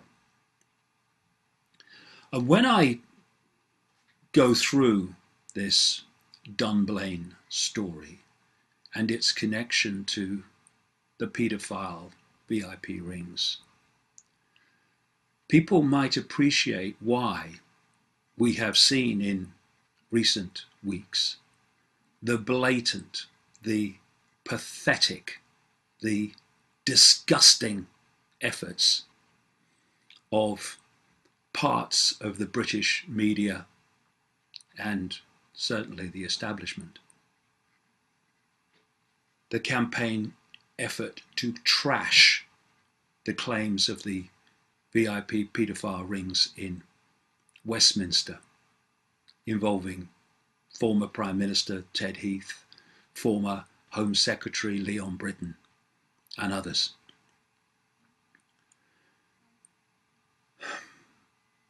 What happened after the horrors of Dunblane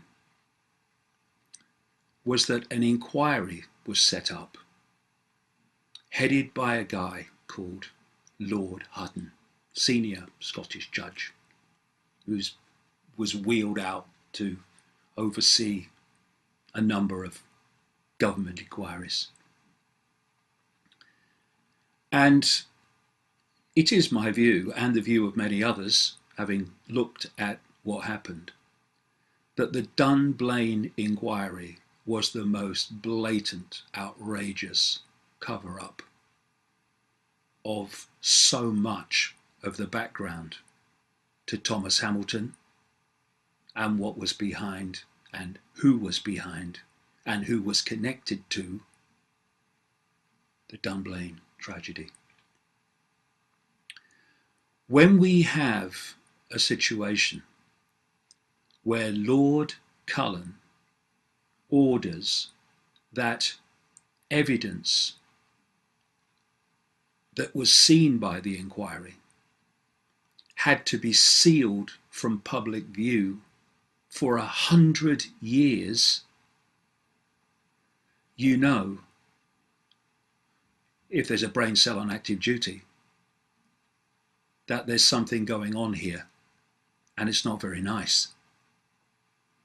We had a situation where evidence of the paedophile activities of Thomas Hamilton were dismissed, where people like the housemaster at the Queen Victoria School, Glenn Harrison, wasn't called to be a witness. Fundamental evidence he had to give, as I'll come to as we go through this. How other people who had crucial things to say were not called by the inquiry. And how the efforts to cover up what happened were orchestrated by the Freemasonic and secret society networks of Scotland, and probably further afield as well.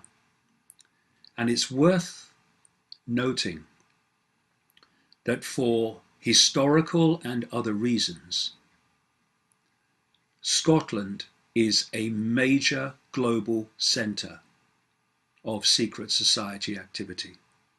They don't call it the Scottish Rite of Freemasonry for no reason. This gives more credence to the evidence of a man called Lord Burton, who was a Grand Master, former Grand Master, of Scottish Freemasonry. And in the wake of Dunblane and the Cullen inquiry, he spoke to a British Sunday newspaper, the News of the World, and said that the Cullen inquiry had been a cover-up. Not too much study would confirm the validity of that. He talked about there was something sinister about the Dunblane affair, and so there was. And what he talked about was a elite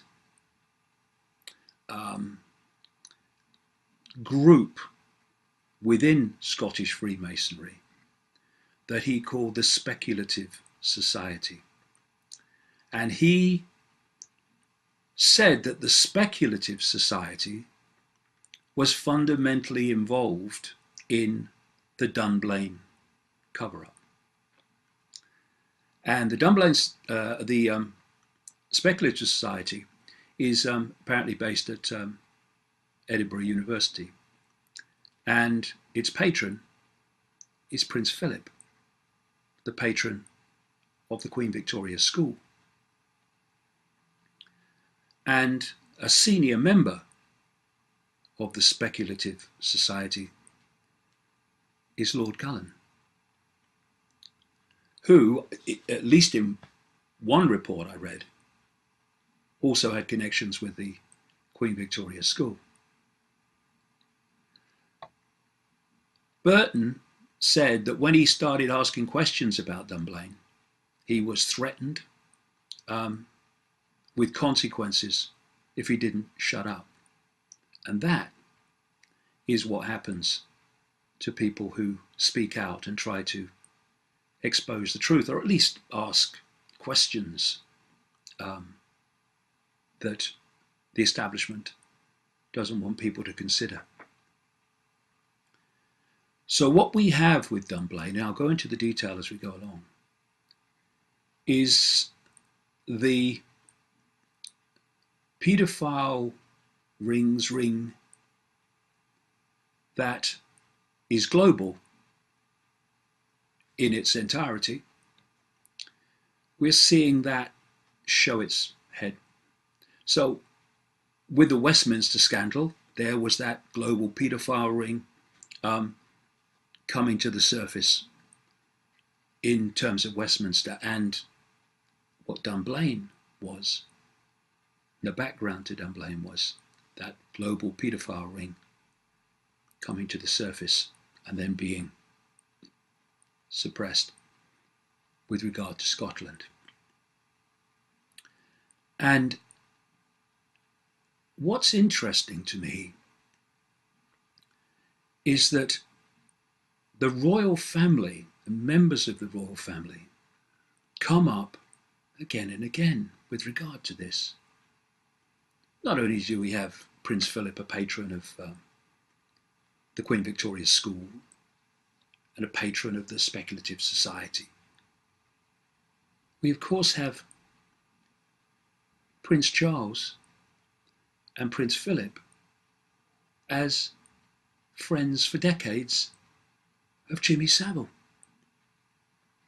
Jimmy Savile was brought into the inner royal circle, this aging disc jockey who turned out to be, in terms of the public arena, a record-breaking paedophile who the police knew about but did nothing about, see Thomas Hamilton. But actually, what the media is not saying is that Savile was a procurer of children for the rich and very, very famous. And that's why his back was watched, just as, until Dunblane, so was Thomas Hamilton's. And Savile was brought into that inner circle by Lord Mountbatten, a known paedophile, who Savile himself said introduced him to the royal inner sanctum. And for decades and decades and decades and decades, Savile was a close friend of people like Prince Charles. And while that was going on, the police knew about Savile. The intelligence services, who are so protective of the royal family, you can't cough out of place without they know about it if you're close to them. They didn't know about Savile? Of course they did. So why? Why, when the intelligence services knew about Savile and the police knew about Savile, was he allowed for decades into the inner sanctum of the royal family? And why, in the same period, or part of that period, was he a very close friend of Prime Minister Margaret Thatcher? The reason is the same as with Thomas Hamilton. The paedophile rings, like I say, in the end, ring, infiltrate and infest the entire establishment, worldwide, basically. And what we've seen in Britain is the tip of the tip of the tip of the tip, and I could go on for 20 minutes saying tip of the iceberg of what there is to know about paedophilia and the global establishment.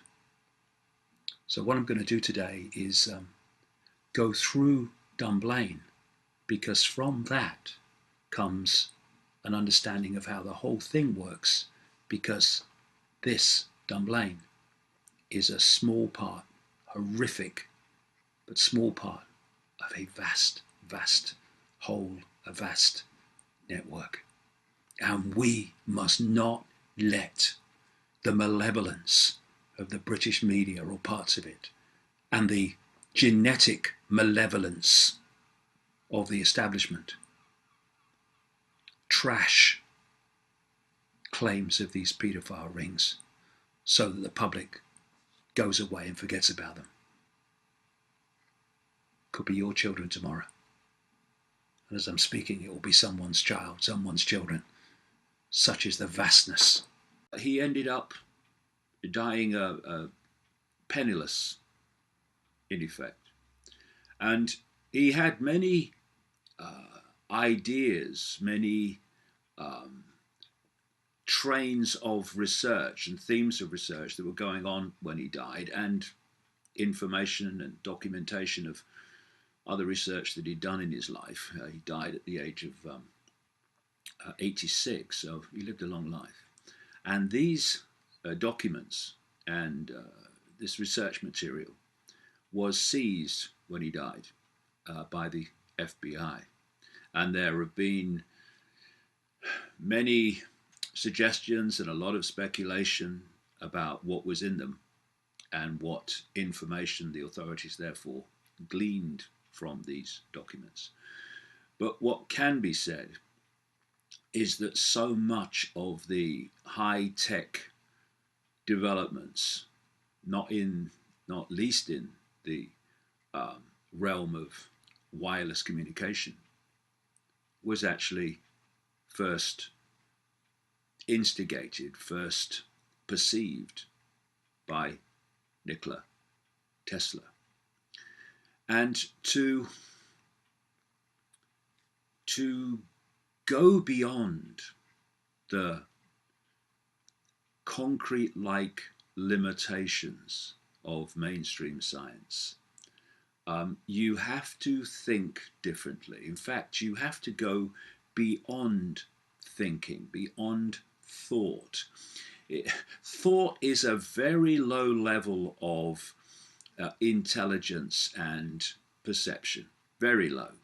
Oh, he's got a great mind. Oh, really, I am sorry. What we need is not even a great, but an open, expanded awareness, consciousness, which allows us to go beyond, if you like, 5 sense thought, to tap into the realms of infinite awareness, infinite knowledge, infinite inspiration, which is why great scientists like Tesla talked about the fact that they used not their mind so much for their great insight, but their intuition. Intuition doesn't come from the head. We don't go, oh, I've just had this intuitive. We go, I just know. This thinks, this knows. And so this is the inspiration point from which Tesla and others like him got so much of their inspiration. And you've only got to look at some of his quotes to see where he was and where he was coming from.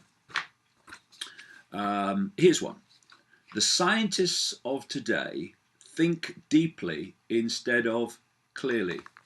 Think deeply instead of clearly. One must be sane to think clearly, but one can think deeply and be quite insane. That's absolutely right, because you can think how to create an atomic bomb. You can think deeply to do that, but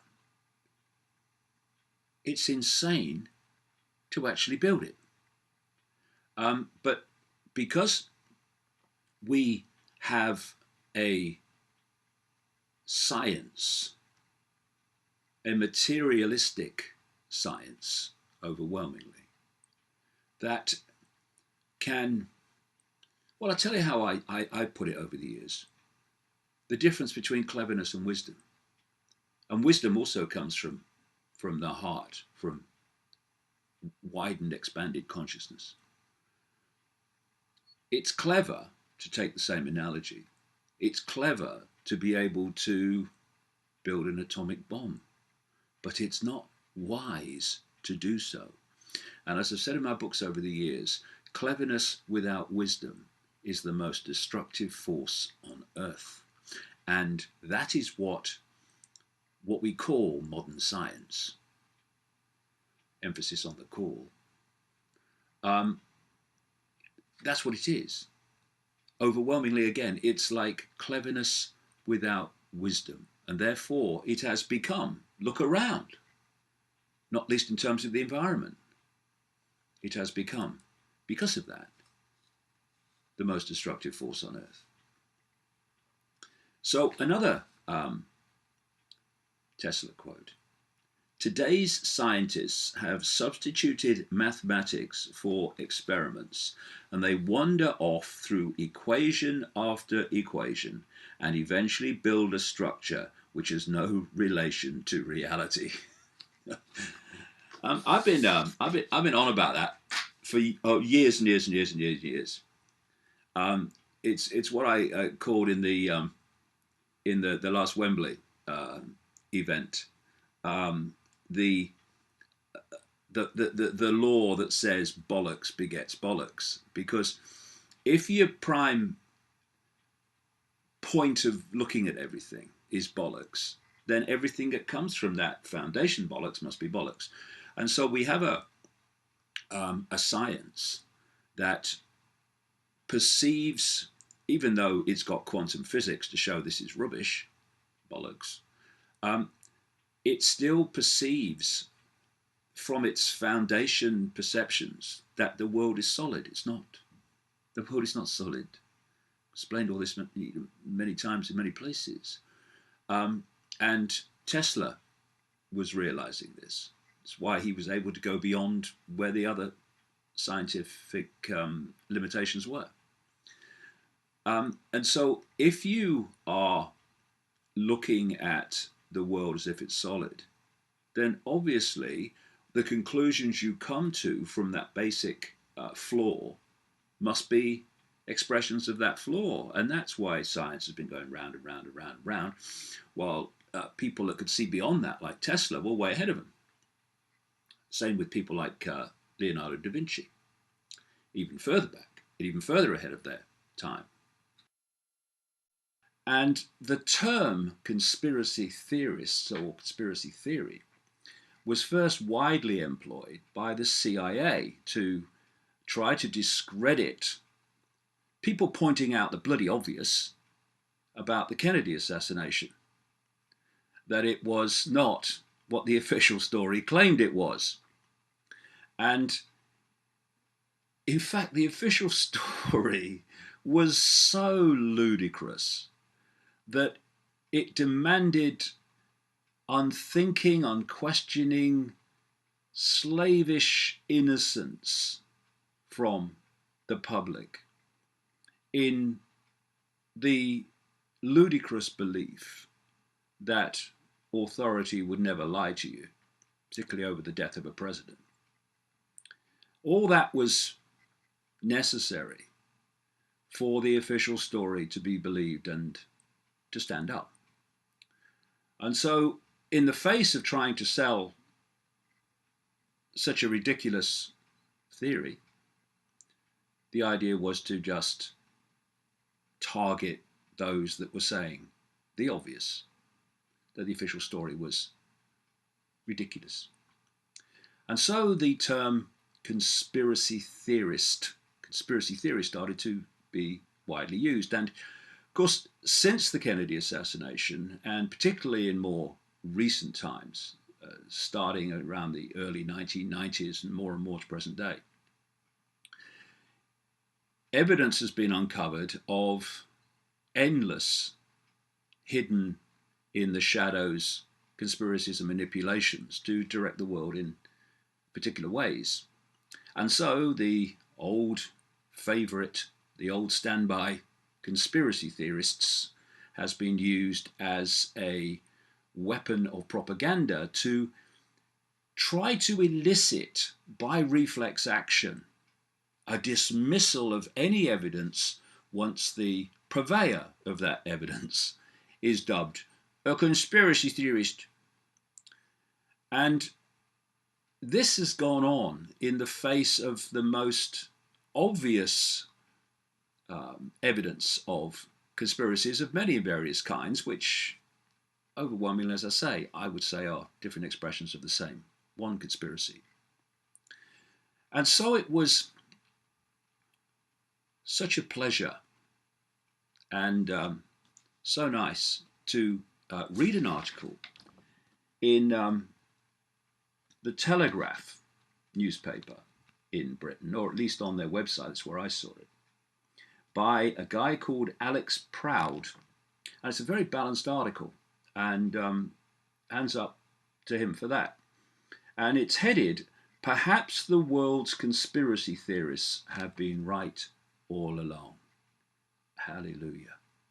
Have they been right about everything? Of course not. Have they been right about most of it, and certainly the theme of what's going on? Absolutely.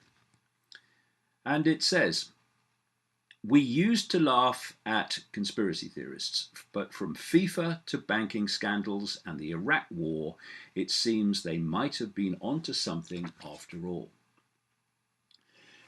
He says you'd have your mate who, after a few beers, would tell you that the moon landings were faked, or that the Illuminati controlled everything, or that the US government was holding alien autopsies in Area 51. And you'd be able to dismiss this because it was all rubbish, he says. He goes on, it's true that there was always the big one, which wasn't quite so easily dismissed. This was the Kennedy assassination. But here you could be fairly sure that the whole thing was a terrible, impenetrable, murky morass. You knew that some things never would be known or would be released, partially redacted by the CIA 200 years in the future. And you knew that whatever the truth was, it was probably a bit dull compared with your mate's flights of fancy involving the KGB, the mafia, and the military-industrial complex. Besides, it all made for a lot of very entertaining films and books. But, he says in the article, this nice, cozy state of affairs lasted until the early 2000s. But then, something changed. These days, conspiracy theories don't look so crazy, and conspiracy theorists don't look like crackpots. In fact, today's conspiracy theory is tomorrow's news headlines. If you read my books, for instance, from the last few years, in fact, the last nearly 25, you'll see that they did make tomorrow's headlines in terms of what happened subsequently in relation to what was said was planned in the books. And that's not because of genius or prophecy. It's because when you uncover what the plan is and what is planned to unfold, unless something comes along to intervene in that, then it will unfold. And in effect, you're predicting the future, but not from the ether, from knowing what the plan is to transform planet Earth into a Alcatraz for humans. It's tempting, he says, I suppose, to say we live in a golden age of conspiracy theories, although it's only really golden for the architects of the conspiracies. From the Iraq War to FIFA to the banking crisis, the truth is not only out there, but it's more outlandish than anything we could have made up. That's a great line, because one of the greatest defense mechanisms to the uncovering or the acceptance in people's minds of these conspiracies or that conspiracy is the chasm that has to be crossed between the world as people have been programmed from birth to perceive it and is constantly underpinned by the mainstream media, etc., and what's really going on. And so there is a great effort by people who know what they're doing, and lots of people who just don't know what they're doing but have bought the lie, to discredit those people who are uncovering and communicating what the mainstream media won't. So let's just look at the definition of a conspiracy, the dictionary definition. An agreement to perform together an illegal, wrongful, or subversive act. Now, on that definition alone, this world is drowning in conspiracies. Another definition, an agreement between two or more persons to commit a crime or accomplish a legal or legal purpose through illegal action. Once again, we're swimming. A joining or acting together as if by sinister design, a secret plan or agreement to carry out an illegal or harmful act, especially with political motivation, plot, weapons of mass destruction in Iraq, and the act of making such plans secret. So that is the definition or definitions of conspiracy. And you can see that it's not just that there are conspiracies by those definitions, but we are deluged with them at all levels of society. And you still get people saying, do you believe in the conspiracy theory of history, or do you believe in the cock-up theory? As if they're mutually exclusive, as if you have to pick one or the other. And of course, it's a mixture of both. Of course, people make cock-ups, bad decisions, and then things unfold. Of course that happens. But when you do the research, most people don't, you find that an enormous amount of what happens in the world is coldly calculated in the shadows to play out in the public arena as either random or unconnected. What we've seen since the United States began is an ongoing continuation of that British hypocrisy, which is now American hypocrisy. And what it means is that you claim to be something you are the opposite of,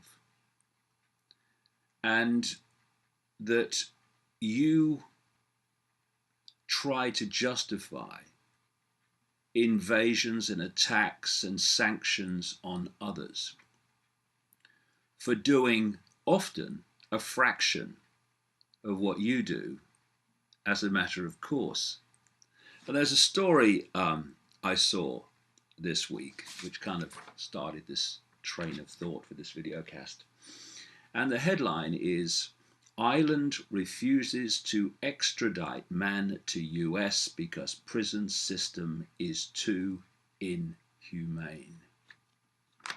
Now this is a country, a government, an authority that goes on and on and on about human rights while deleting them at home by the week these days, and the same with the British end of this special relationship in hypocrisy. So the story goes on.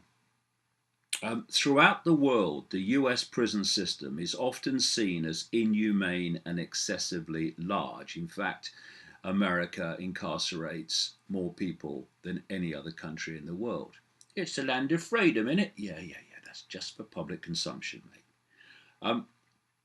The American prison system is so reviled, the story says, that Irish officials recently refused to extradite an alleged terrorist to the United States. The court cited concerns that if he was sent to the US, he would probably be placed in Colorado's Supermax prison, ADX Florence, an administrative maximum facility. The prison is nicknamed Colorado's Alcatraz of the Rockies, and lawyers arguing the case of this man said that putting him there would be worse than the death penalty. The story goes on. Irish High Court Justice Eileen Donnelly went as far as to write a 333-page report about why the suspect shouldn't be extradited. One highlight from the court's ruling was that incarceration at ADX Florence prison would amount to cruel and unusual punishment. Donnelly said the prison amounts to a breach of the constitutional requirement to protect persons from inhuman and degrading treatment and to respect the dignity of the human being. Well, I doubt if the American government in all its forms, maybe the odd little exception here and there, in all its history, has respected the right and decency of human beings. And the same with Britain. Because they work on the principle of don't do what I do what I say. And while they pontificate about standing for democracy and human rights, they are destroying them like probably no other nations in certainly the Western world. And when you look at the war record of the United States anywhere in the world in relation to invasions of other countries and the regime change of people, they'd rather not be there. And it's quite amazing when you see the figures to back up what I've just said. Here's a headline. America has been at war 93% of the time. 222 out of 239 years since 1776. And what you're looking at, of course, is that Orwellian inversion, where war is peace and freedom is slavery and ignorance is strength. So you say you stand for peace and you want to bring peace and freedom to the world while you spend your time doing exactly the opposite. But of course, if you're going to war, if you're regime changing people you don't like and don't suit your agenda, if you're causing death and destruction in nation after nation, then to try to cover that, you have to keep repeating that actually, no, we want peace and we want freedom.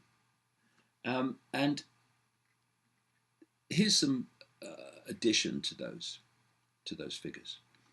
The US has only been at peace for 21 years total since it was created. Pick any year, it says, since 1776, and there is about a 91% chance that America was involved in some war during that calendar year. No American president, it says, truly qualifies as a peacetime president. Instead, all US presidents can technically be considered war presidents. Now, what this article then does, as you can see here, is it lists the wars that, and the years of the wars that America's been involved in since 1776. And it goes on and on and on and on and on and on and on and on and on and on and on. So, what is happening now with attempts to create an excuse to invade Syria? The destruction of Libya, the use of ISIS to terrorize and cause mayhem in the Middle East and to justify the destruction of freedoms at home, is actually just a continuation of this war philosophy that has been running through America since 1776. And later in the video cast, I'll get into why that is, because in the end, the driving force for America as a warlike invader of countries is not ultimately even coming from within America. The move more and more is to enforce this upon people and their children against their will.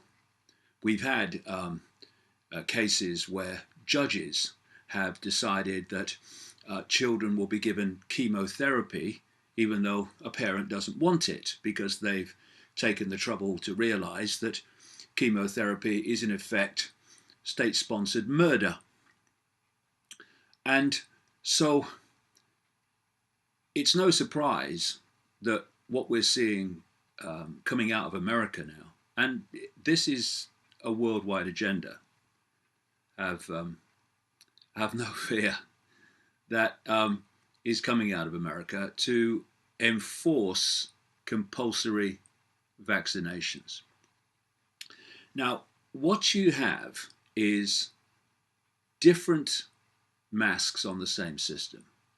So, Big Pharma, the pharmaceutical cartel that makes its billions and billions out of people being sick, and also out of giving us what they say we should take for being sick, or in case of vaccinations, to stop us being sick.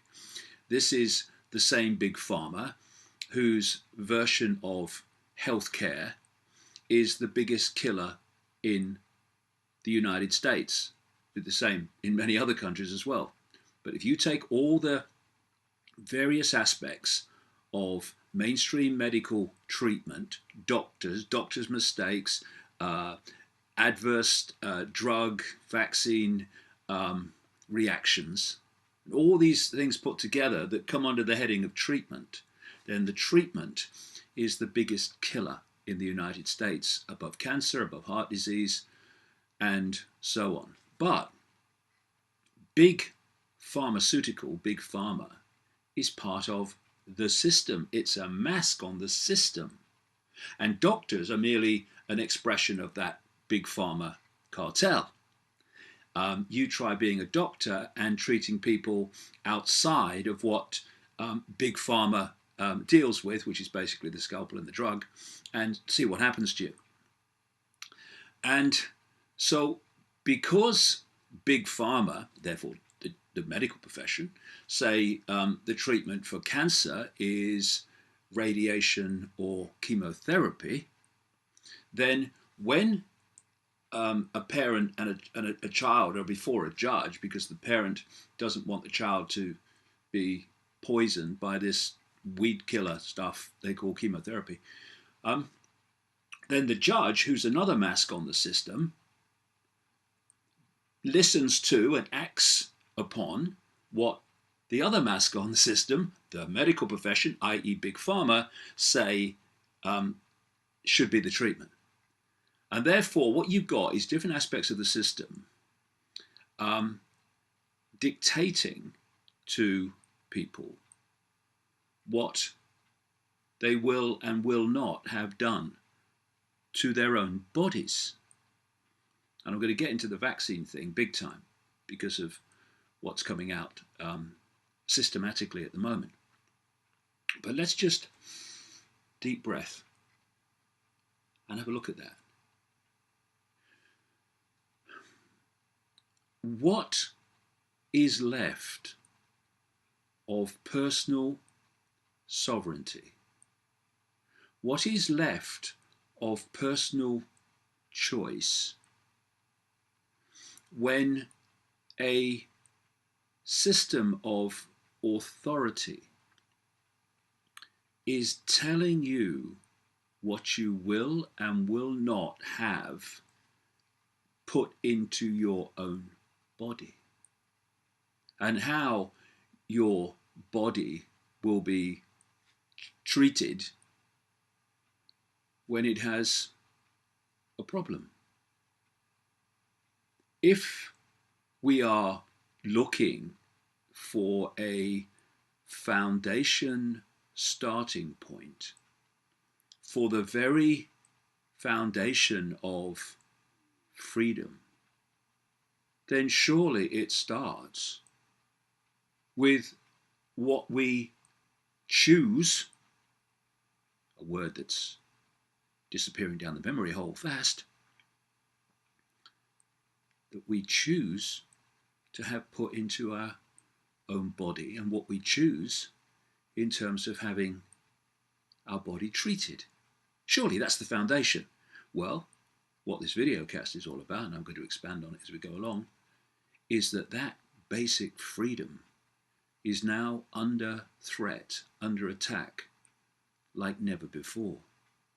And interestingly, a long time ago, somebody saw this coming.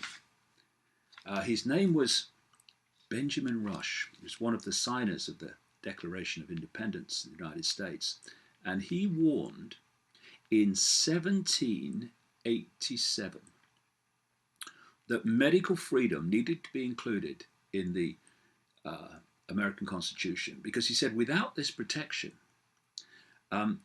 the medical establishment would naturally progress, he said, as many of mankind's institutions do exactly, into an oppressive dictatorship. His words, echoing from 200 years ago, more than 200 years ago, ring strikingly true today, this article says. And this is what he said. The Constitution of this Republic should make special provision for medical freedom. To restrict the art of healing to one class will constitute the Bastille of medical science. All such laws are un-American and despotic. Unless we put medical freedom into the Constitution, the time will come when medicine will organize into an undercover dictatorship and force people who wish doctors and treatment of their own choice to submit to only what the dictating outfit offers. Now, as prophetic statements go, in the light of what's happening now, that takes some beating. Mahatma Gandhi had an opinion on vaccination too, and he said this: vaccination is a barbarous practice and one of the most fatal of all the delusions current in our time. Conscientious objectors to vaccination should stand alone, if need be, against the whole world in defense of their conviction.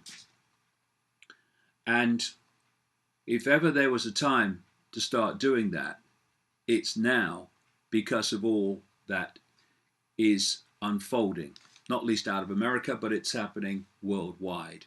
Mandatory vaccinations for adults and children for which they have no choice. That is the button being pressed.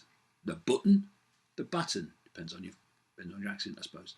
That's the button being pressed now to bring in mandatory vaccinations, which is just another way of saying body fascism, or fascism in general. If you've not come across Wag the Dog, then when I tell you the plot, you'll realize what I mean. Wag the Dog starred Dustin Hoffman as a big Hollywood producer and Robert De Niro as the ultimate White House government spinner. And the basic plot was this. They were coming up to an election and the president had got caught with, it would seem, an underage girl. And so they needed to get that story off the front pages and out of public consciousness. So what they did was decide they were going to start a war against Albania, a war in Albania. And they decided on Albania because they reckoned that very, very few Americans would know where Albania was. And, you do see this phenomenon among quite a lot of Americans, certainly not all, but you can see on the internet where a television crew have gone around asking people with a map of the world where various countries are. And I remember one where the crew had actually put North Korea over Australia. And the person's there, he said, "Oh, how do you know it was there? Oh, that's interesting." Well, no, it's not there, it's Australia. But this is a really important area, because if we don't get informed even about where countries are, never mind the geopolitical, cultural background, then what's left but just to accept the lies about these countries and these situations from government? Anyway, they decided they were going to hire Dustin Hoffman, the big Hollywood producer, to produce all this, because they weren't actually going to have a war in Albania. They were going to have a war in a studio. And what they were going to do was produce footage which they were then going to give to the networks and the media to then replay to the public as if it was all true. Now, you've only got to look at what's happening today with all these ISIS videos just being regurgitated by the media on the basis that they're true and they reflect what's happening without any serious questioning. I mean, where do these videos come from? These, again, Hollywood kind of type videos, very highly sophisticated, well-made videos. Where do they actually come from? Who's actually behind them? These are the questions we have to ask. Because what happened in Wag the Dog is that they sent this footage to the media, who played it out. The public believed it. And now America's at war with Albania, and it's all in a studio. And there's some interesting dialogue in the film, which kind of is seriously relevant to what's happening today. The Robert De Niro character, was called Breen, the spinner, he said this: "We remember the slogans, we can't even remember the wars. You know why? That's show business. And that, to a very large extent, is what it is. That's why we're here," he said. "Naked girl covered in napalm, V for victory, 5 Marines raising the flag, Mount Suribachi. You remember the picture 50 years from now, but you'll have forgotten the war. The Gulf War, smart bomb falling down a chimney, 2,500 missions a day, 100 days. One video of one bomb," he said, Mr. Motz, the Hoffman character. "The American people bought that war. War is show business. That's why we're here." And there was another quote from Breen, the spinner, who said, "You watch the Gulf War. What do you see day after day? The one smart bomb falling down the chimney. The truth? I was in the building when we shot that shot. We shot it in a studio at Falls Church, Virginia, 1/10 scale model of a building." And the Hoffman character says, "Is that true?" And the reply was, "How the fuck do we know? You take my point." And the point is, how do we know?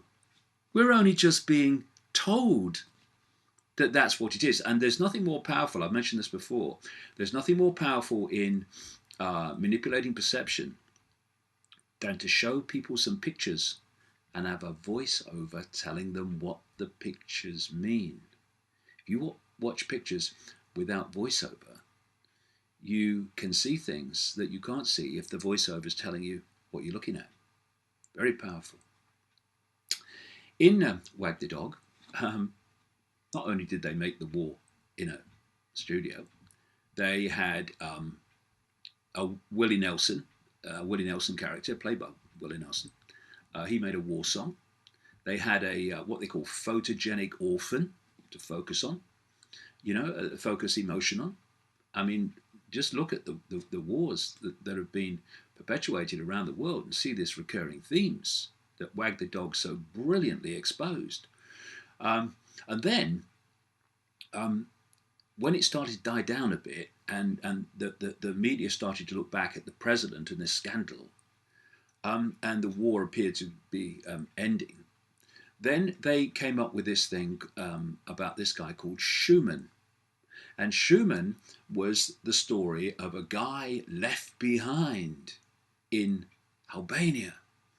And they had this catch line, discarded like an old shoe. And so they then set up this rescue of Schumann.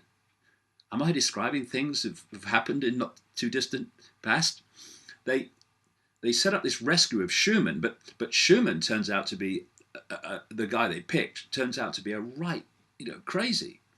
And anyway, the plane crashed, and the survivors were helped by a farmer. But this Schumann guy tries to rape the farmer's daughter, and the farmer kills him. So now they've got this hero, Schumann, being rescued from, like behind enemy lines, but he's dead because the farmer killed him. And so what do? They then spin a story to the public that poor old Schumann has died of injuries sustained during the rescue. And they give him this big military funeral. And what happened in the film? The president was re-elected. And when the Hoffman character says, look, I'm not having this, I want some credit for this amazing thing that I've done, he died of a heart attack.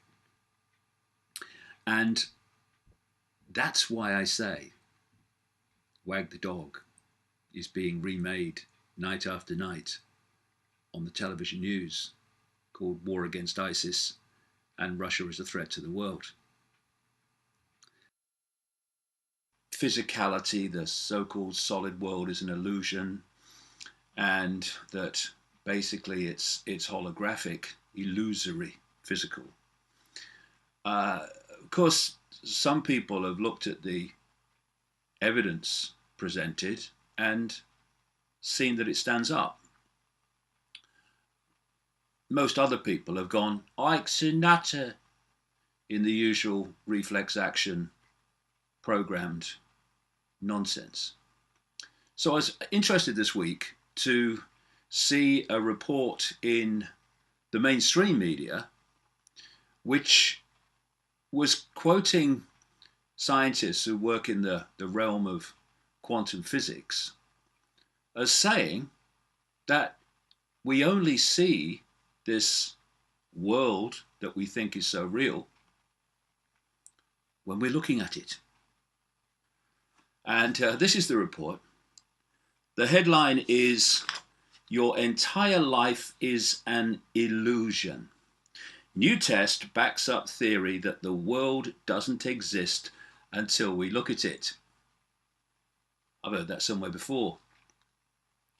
Quantum mechanics states reality doesn't exist until it's measured, this report says. Actually, I'd use another word instead of measured. I'd say decoded or projected. Quantum mechanics states reality doesn't exist until it's measured, but I would say until it's decoded, in the same way that this computer behind me decodes information in a non, if you like, visual state. It's not pictures and words and graphics. It's just codes and information, which the computer then decodes into all that stuff on the screen, which only exists where? On the screen. So the report goes on. Experiments using an atom and laser beams has proven it to be true. The fact that we only create the world that we see when we look at it. So the report goes on. The universe doesn't exist if we stop looking at it. It does, but not in this form. This is according to a theory in quantum mechanics which argues that a particle's past behavior changes based on what we see. Now, as there is no past behavior, there is no past, there's no future. These are just perceptions from the only, if you like, time no time, that exists, called the now. From the now, this now moment, the only moment that exists, we perceive the past and we perceive the future. We only experience the future in the now, because it's the only place you can do anything. So now scientists have performed a new experiment proving this theory to be true on the scale of atoms. According to the rules of quantum mechanics, the boundary between the world out there and our own subjective consciousness are blurred. Well, they're not blurred. They're not blurred because one, the out there, and the, if you like, in there, are expressions of each other. So what they call blurred is just a point where one becomes the other, where it starts to, they start to measure the reality out there as opposed to the reality in here. That seems to be a blurred area, but it's not. It's just where one expression of the same thing manifests as another expression of the same thing. And it goes on, but quantum physics predicts that whether you observe wave-like behavior or particle behavior depends only on how it actually is measured at the end of the journey. I would, again, replace measured for decoded or projected.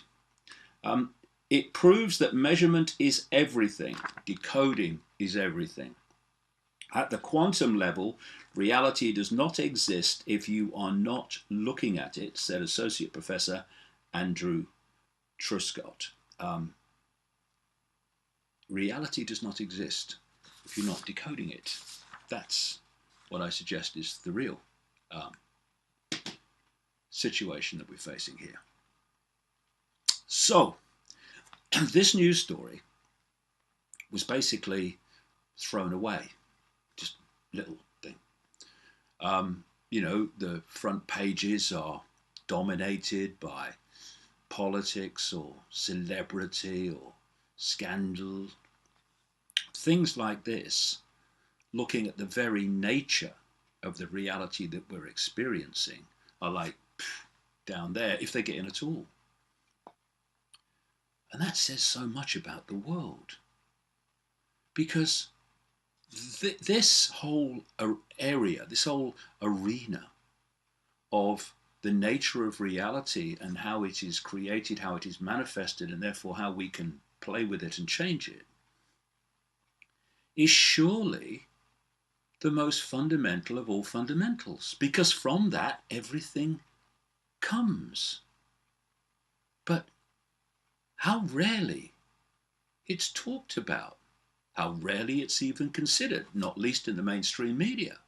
When I started out on this journey a quarter of a century ago, one of the things that I was asking was, why is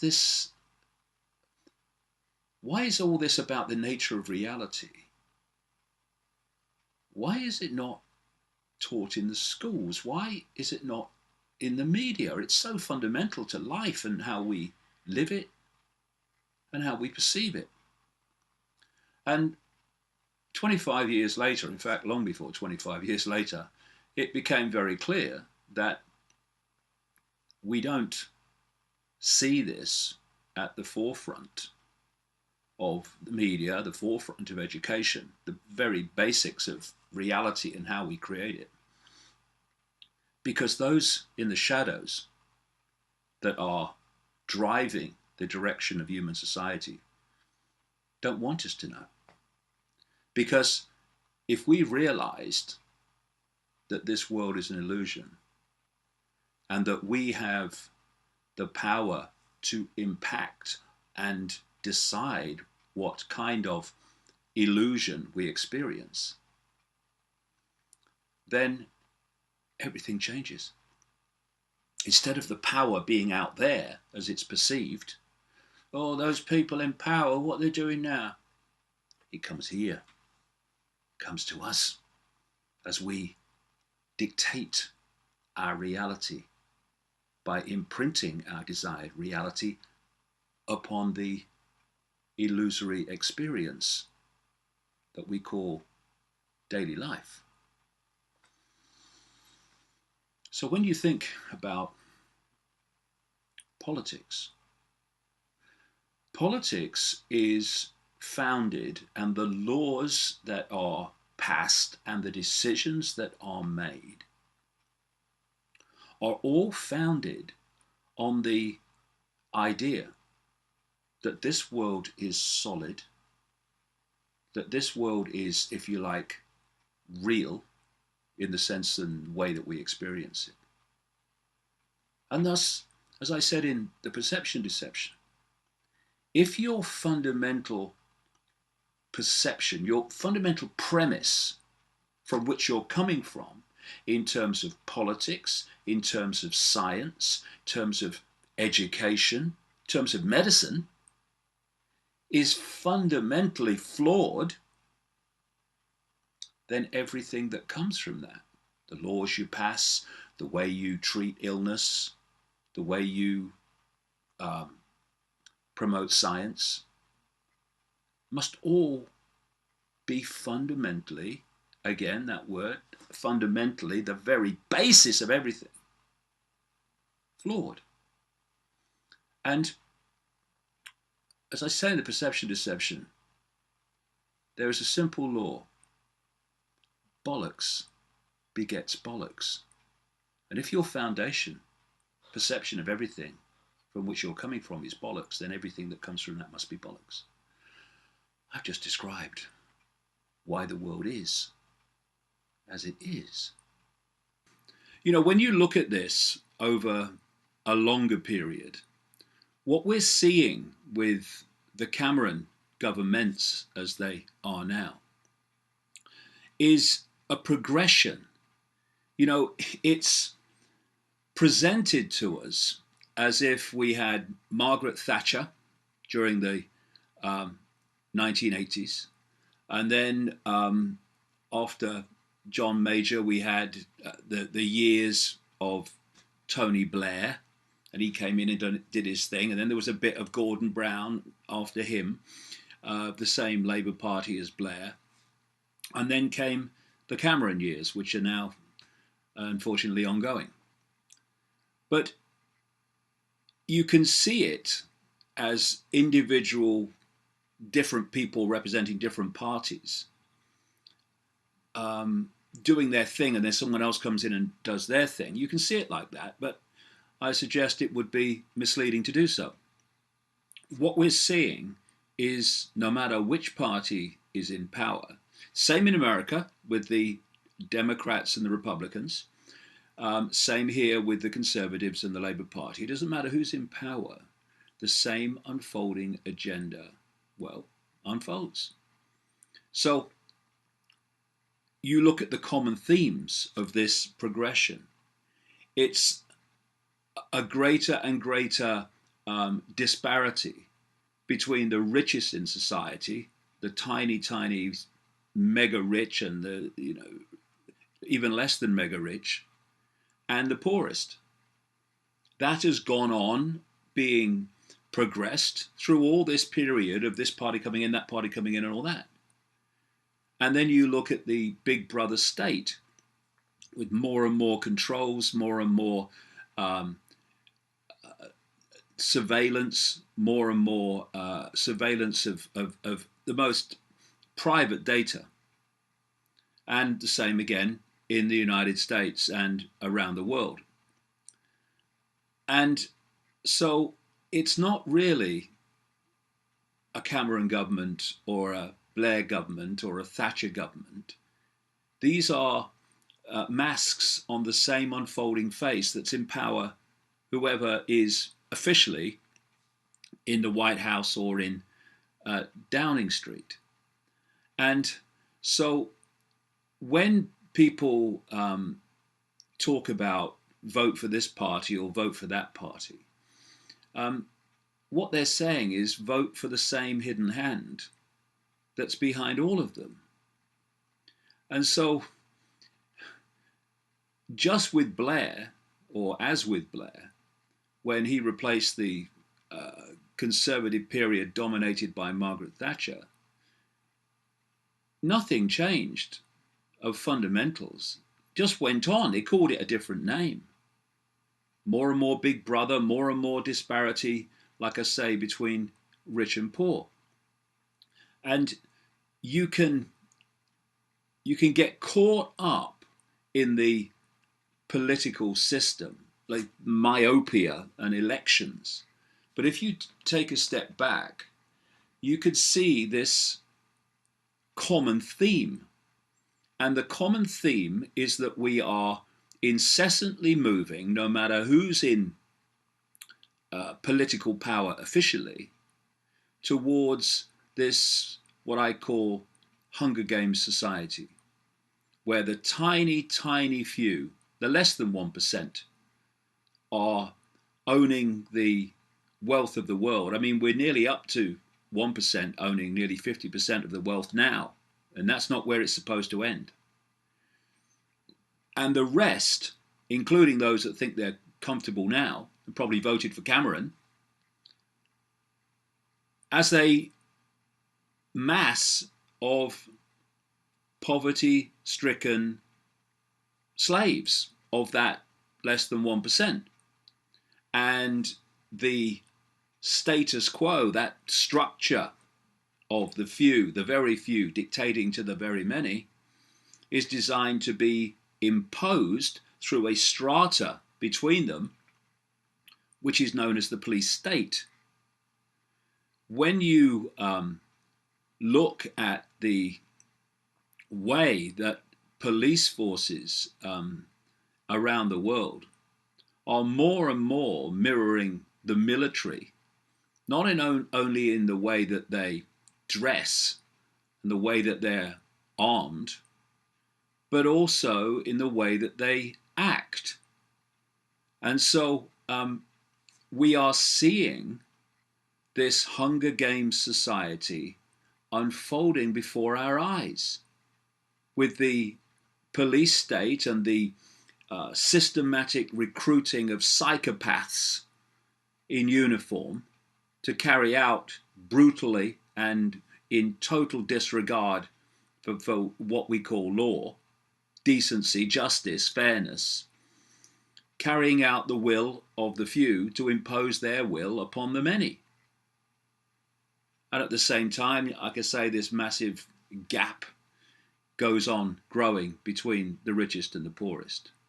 So we should be very careful about looking at political parties, however unpleasant they are, like Cameron's Conservative Party, and say, you know, it's them, and if only they got in, would have been different. Well, that's not the experience of ongoing political history, is it? I mean, in the United States, you had the extremes of Boy George Bush, and he was replaced by someone who, just think and remember the first Obama election campaign. It was all about, I stand for change, I'm different to everyone else, I'll close Guantanamo Bay within a year. And you could not, in terms of presentation, have anyone apparently more different than Obama was to Boy George Bush. What has happened in the Obama years? It's been a continuation of the agenda that was followed by Bush. And go back further, just like I mentioned with Thatcher and Blair, etc. Go back further, pick up at the time Thatcher came into power, which was 1979. 1980, into power came Ronald Reagan and Father George Bush in the United States. What that really was not President Reagan and Vice President Father Bush, but President Father Bush and Vice President, he's going for a sleep, Ronald Reagan, in truth, in where the power was and where the decision-making came from. And then you go from Reagan Bush to Father Bush as his period as official president, after two as unofficial president. You go through the Clinton years, then you go through the Boy Bush years, you go through the Obama years. And what we're being offered now, and Americans being offered now, is a choice, it would seem, between Hillary Clinton and Jeb Bush. So you can become president of the United States so long as your name is Bush or Clinton, except with the odd exception in recent decades. And you look at the progression, just with Thatcher through Blair to Cameron, you look at the progression from Reagan, Bush through to Obama. And what have you got? The same unfolding agenda of the gap between rich and poor getting bigger and bigger and bigger, and the surveillance big brother state coming in more and more extremes, greater and greater extremes. This is not a coincidence. It's a plan that I've been exposing in my books for all these years. I've debated a few times at the Oxford Union, the ancient debating society at Oxford University. And when I first went, I was kind of shocked to realise that students who took part in the debate, and many of whom, that's why I'm mentioning it, go on to be politicians, that they were kind of drawing lots to decide if they were going to speak for the motion that night, for the proposal, or against it. And I had someone on my side who vehemently debated and passionately supported, it seemed, the motion that we were supporting. And afterwards I realised he didn't support it at all. He was just debating. It was his debating skills. And anyone who didn't know, who watched that performance, would have said, this guy passionately believes what he's saying. And that is how politics works. That's why I talk about actors. Some of them are very good actors, and some are actually appalling, like David Cameron and Tony Blair. Ironically, Blair was called the great actor-politician, that he could put on a performance. I don't think I've ever seen a politician that you could see through so clearly than him. If anyone wants an example, and by the way, if you're going to do this, I strongly recommend you have a sick bag available. You probably need it. Go on to YouTube and find Tony Blair's spontaneous speech, I love it, about the death of Princess Diana. And, well, like I say no more. You'll need a sick bag. It was an appalling piece of acting. But this is what these people are. They're actors. Which brings me back to Cameron. The reason that he has announced there will be a referendum to give the British people the opportunity to vote whether to stay in the European Union, fascist, bureaucratic, centralised state, or leave, 2017 is when it's supposed to happen, is because he was under pressure from both many people on his own side and the rise, certainly the rise at the time, of UKIP, the UK Independence Party, which is, of course, based on coming out of the European Union. And so he had a problem, and he wanted to clip the wings of UKIP by saying, yeah, I'm against all what's happening in the European Union as well. Yeah, there's too much bureaucracy, too much centralised control. And so we'll have a referendum and I'll put serious demands in if we don't get them, and all that rubbish. There's no way he wants to come out of the European Union. And what has happened is that this week he has finally announced what his demands are. I said at the time that he announced it that what would happen is that he would put forward weak, mild demands to the European Union for reform. They would go, oh no, we can't deal with this. Oh yeah, tough negotiations, tough negotiations. The mild changes will be negotiated to become even milder, and then he'll come out before the referendum and say, I've negotiated serious reforms in the European Union. I recommend we stay in.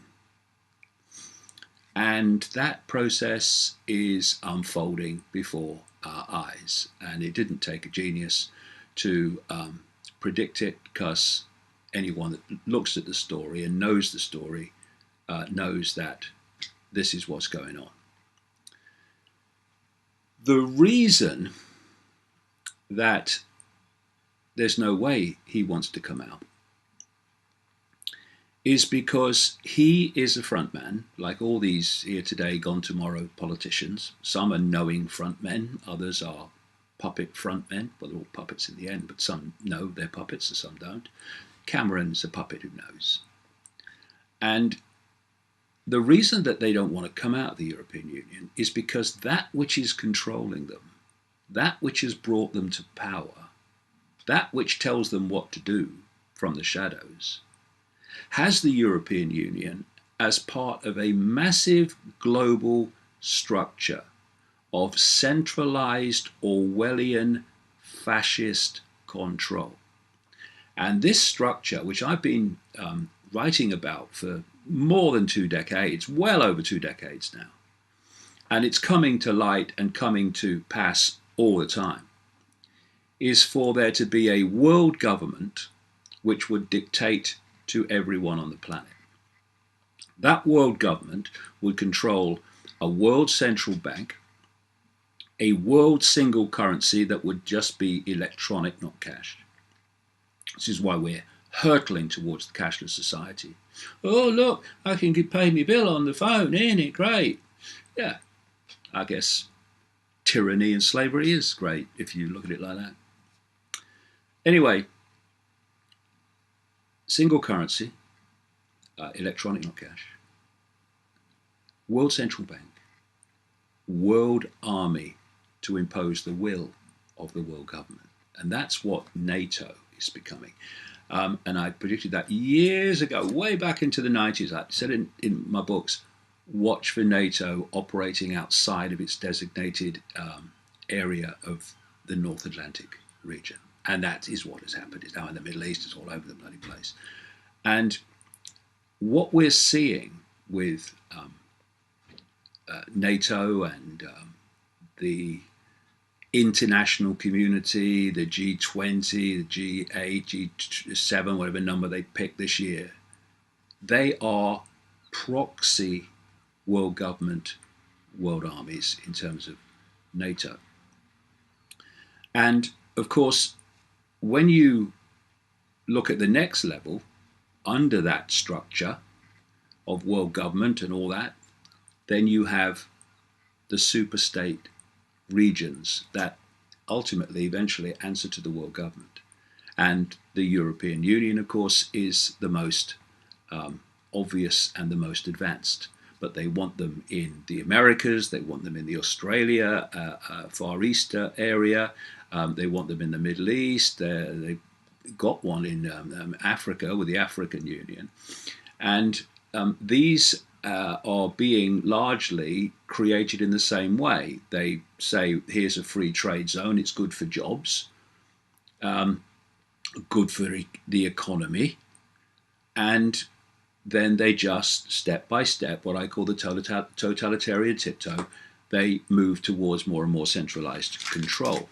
Now, in terms of the European Union, here's a quote from a man called Jean Monnet, Frenchman, you won't be surprised to know, who is still known as the father of Europe, the father of the European project. And this is what he wrote to a friend on April 30th, 1952, day after I was born, 63 years ago. This is what he wrote. Europe's nations should be guided towards the superstate without their people understanding what is happening. This can be accomplished by successive steps, each disguised as having an economic purpose, but which will eventually and irreversibly lead to federation. So that is the game. That has been the game all along. And no one is going to get in the way unless the British people actually get some backbone, stand up and see the light of what's going on. There's no way that Cameron is going to oversee Britain coming out of the European Union when it is such a long-term plan to be part of this whole global structure of fascist control. And here's another thing. Within the European Union, there are planned to be no countries, no sovereign nations. The idea is to break up countries into regions, weak regions, each specializing in different contributions to the European centralized fascist state. Now, they then have the problem in Europe of massive resistance to that, because there is a sense of nationhood among vast numbers of people. They have an identity with their country, with their nation, with the history of that country and that nation, and the last thing they would want is for that country to disappear. So what they're doing is systematically breaking down that sense of nationhood, that sense of unique culture, that sense of national identity. And they're doing it by systematically opening the door to fantastic amounts of immigration. Now, some of that immigration is absolutely justified because you have people made refugees from wars caused by these same people as part of this bigger plan as well. But the door's not just being opened to refugees who deserve our help and deserve our support. They're being opened to as many people as possible. Why? Because they want to pour in other cultures to break down the sense of European national culture. I'm not saying that's right or whether it's wrong in terms of identifying with a culture. I'm saying that's how it is. And that's what they have to deal with. And this is how they're dealing with it. And the reason that Germany has been targeted so massively with such unquestioning support by Angela Merkel, the Chancellor of Germany, is because Germany has such a national identity, such a sense of nationhood, that this has to get maximum treatment to break it down. And so you have a village of 102 people in Germany having, 700 odd migrants put in its midst. Of course, very soon that village is no longer German. Now that's not saying, no, it's nothing to do with racism. It's to do with bloody fact. And that fact is connected to this whole agenda of breaking down a sense of nationhood so it can be, countries can be absorbed with the least resistance possible into this structure that's long been planned that I'm talking about. And I'm not just talking about now, it's been in my books for 20 odd years. And the reason Chancellor Merkel, you'd think she'd be resisting it as Chancellor of Germany, saying, oh no, German culture, what's going on? The reason is that she's supporting it and unquestioningly supporting it because Angela Merkel is an absolute asset of this hidden cabal that's driving this. She has no allegiance to Germany. First and foremost, it's to her masters in the shadows, and same with Cameron. And that is why there's no way in the world that he would even consider having Britain leave the European Union. Then there's been stories that don't seem to be connected to that. Like there's been a big protest in the area around the British Parliament against austerity and other expressions of British government policy.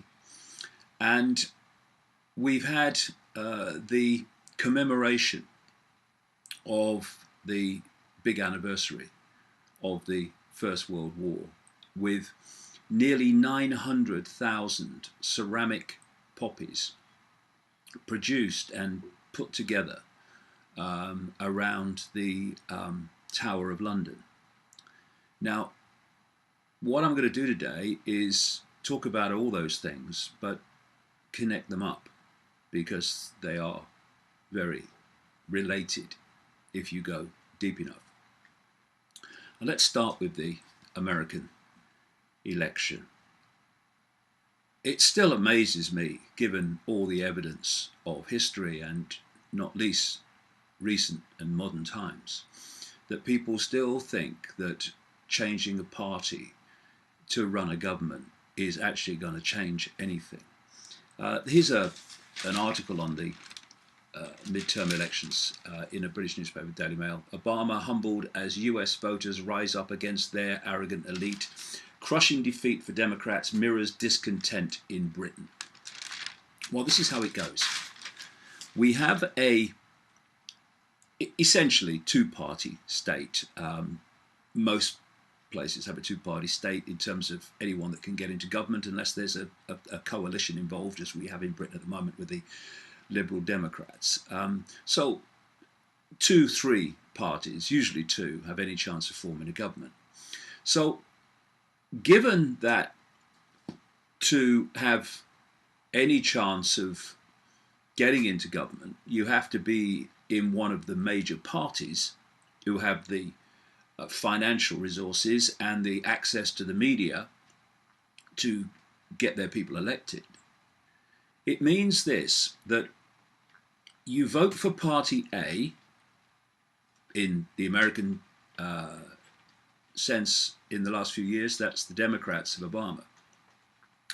And then you don't like him very much because he's basically just like all the rest, despite the fact that he got elected initially in 2008 by saying that more than any other politician in history that he stood for change, but he didn't.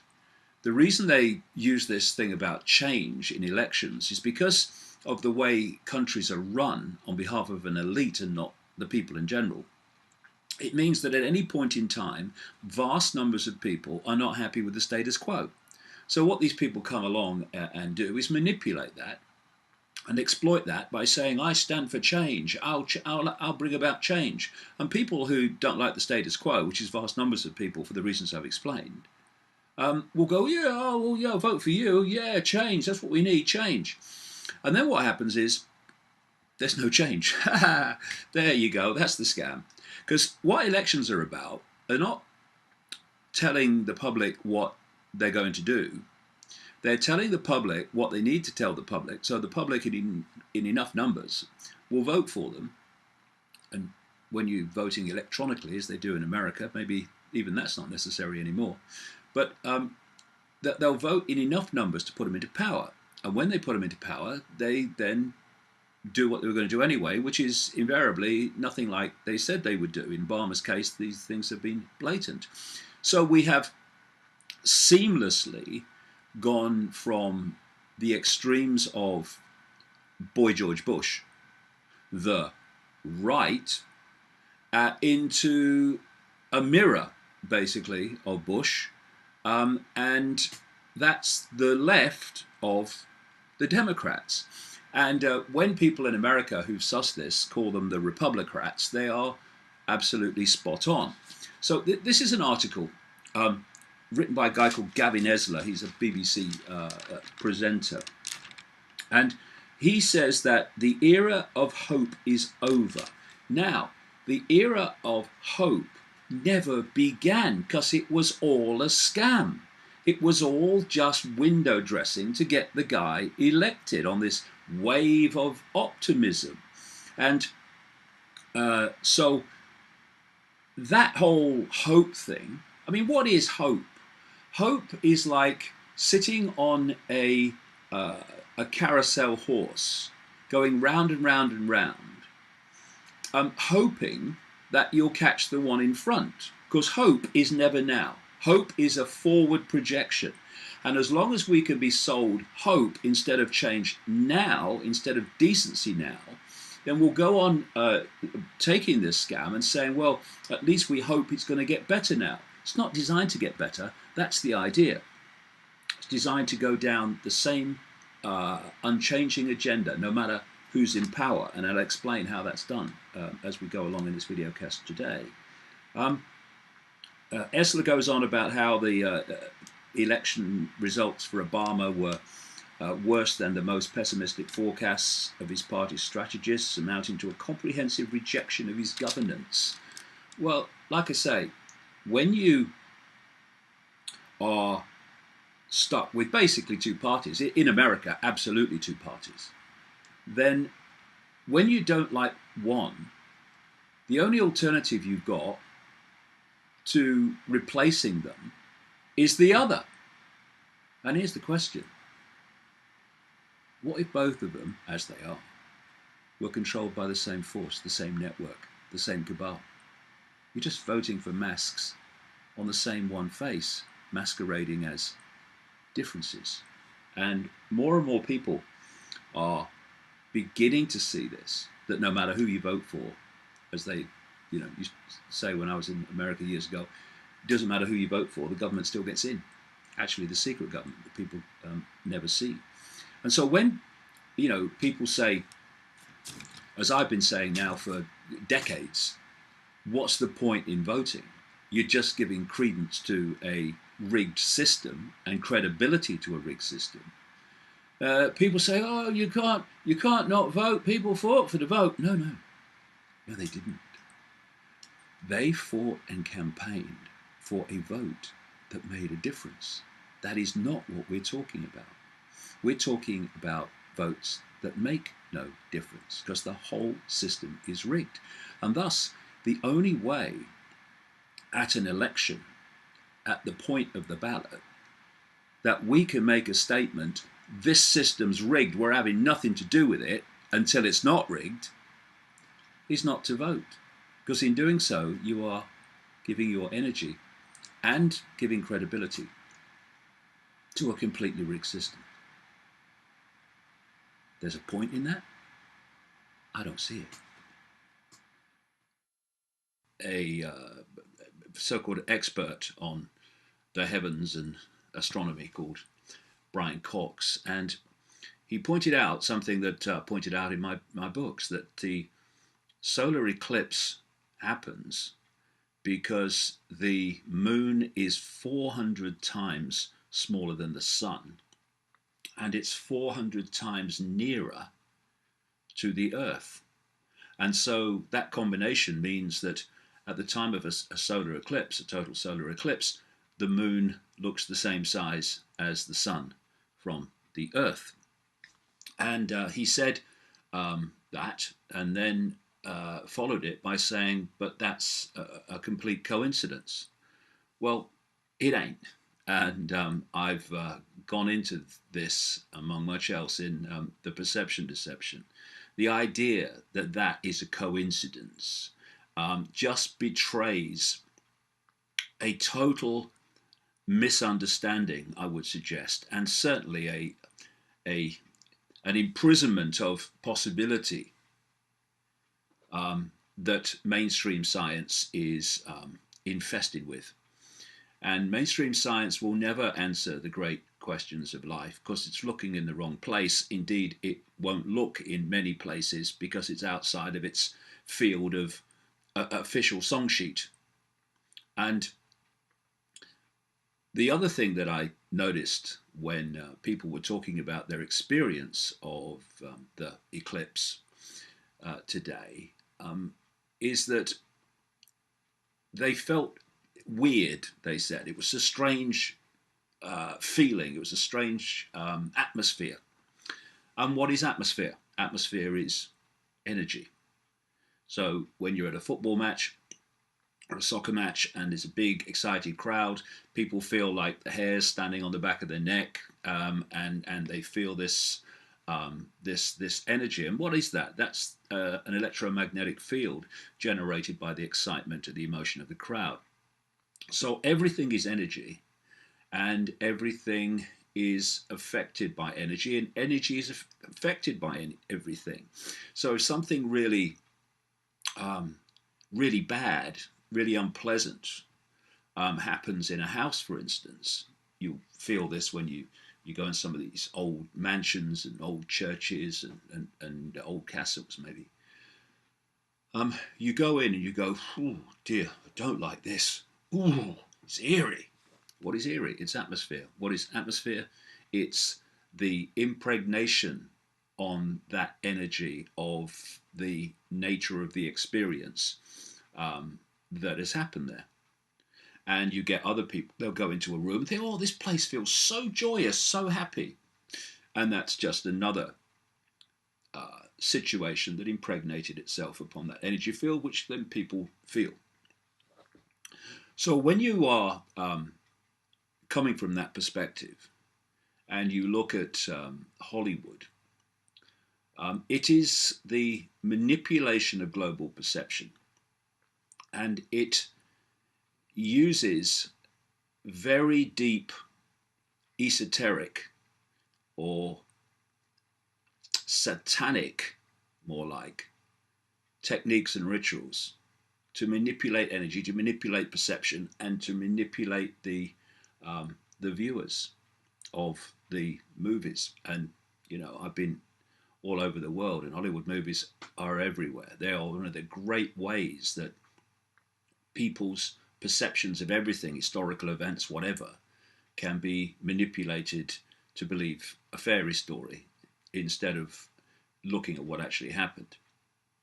And the reason I'm saying all this is I watched a DVD this week, which I think has just come out, of a movie film that's called Starry Eyes. And it is the story of an actress getting caught up in the satanic cult that is Hollywood. And it's not just Hollywood; it's the mainstream, the mega mainstream entertainment industry in general,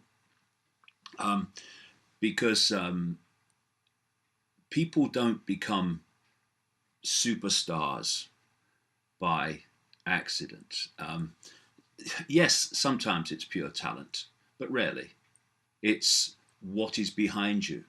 I mean, I've seen so many talented people get absolutely nowhere because they're not what the system wants, not what the system requires. And this movie, Starry Eyes, was about the way they chose people and why they chose people and what they were then going to use them for. And you look at the very name, Hollywood. Hollywood. The holly was the sacred wood of the Druids in Celtic times, and Harry Potter, in the massively esoteric, impregnated Harry Potter books and films, had a holly wand, and the whole thing about holly can be seen in so many different places. For instance, our Christmas, of course, is associated with holly, but it comes from Saturnalia, which was the Roman festival up into the same period of midwinter, around what we call Christmas. Saturnalia was the festival of worship to the god of the Romans, Saturn. And holly esoterically, is associated with Saturn. And if anyone's, of course, read my books in recent years, they'll see the massive importance that I place upon Saturn and why, in terms of Satanism, Saturnism, and how it relates to all these rituals and how it relates to the network that manipulates and directs life on Earth currently. And so when we look at the Christmas festival, we're looking at Saturnalia. What they used to do in Rome at that time is they had holly as part of the ritual. They exchanged gifts, they decorated trees. Our Christmas is just the worship of Saturn. And I don't think it's a coincidence at all that Santa is an anagram of Satan, because Satan, Saturn, these are interchangeable terms when you get into the levels of ritual that go on all around the world and go on massively in Hollywood, holy wood, the holy wood of the Druids. And over the years, I've met many people in California and the Hollywood, Los Angeles area, who've told me stories of taking part or being aware of the satanic ritual network in Hollywood and Los Angeles. And again, they say they use Celtic Druidic ritual as well as Babylonian ritual. Not just in the sense of inverted from what it should be and what the world would be nicer for if it was the other way around, but inverted in the sense that almost everything you look at in human society is on its head. And I had a couple of stories on the website this week, which, if you put them together and put it together with lots of other stuff I'm going to talk about, then the fact that the world is not only inverted, but systematically inverted through cold calculation for reasons of human control becomes perfectly bloody obvious. One of them was about sunglasses. Sunglasses? What's that got to do with it? Well, actually quite a lot, because it is a gateway into a lot of inversion. It was being pointed out in one of the stories that wearing sunglasses in anything like, regular use is not good for health. Why? Because we are receiving information, energy from the sun all the time. And one way that we use that information, and it's vital to not just what we call physical function, what I would call holographic function, but actually mental and emotional function as well.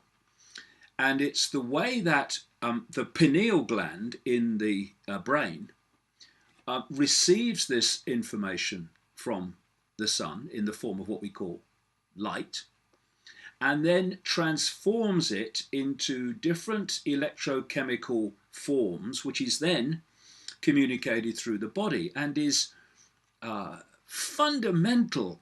You cannot stress enough, fundamental to human health. So people who wear sunglasses all the time, whenever the sun comes out, are denying the pineal gland that source of information, because the pineal gland thinks, well, it's nighttime, there's no light.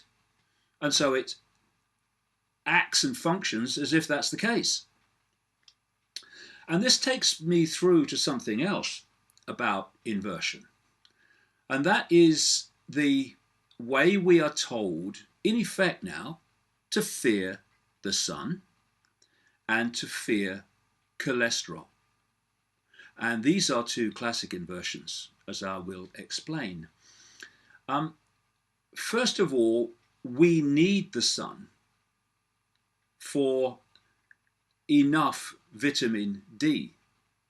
And without vitamin D, we get a big list of health effects, not just health effects, but mental effects. Let me just give you an idea of what happens if we are deficient in vitamin D.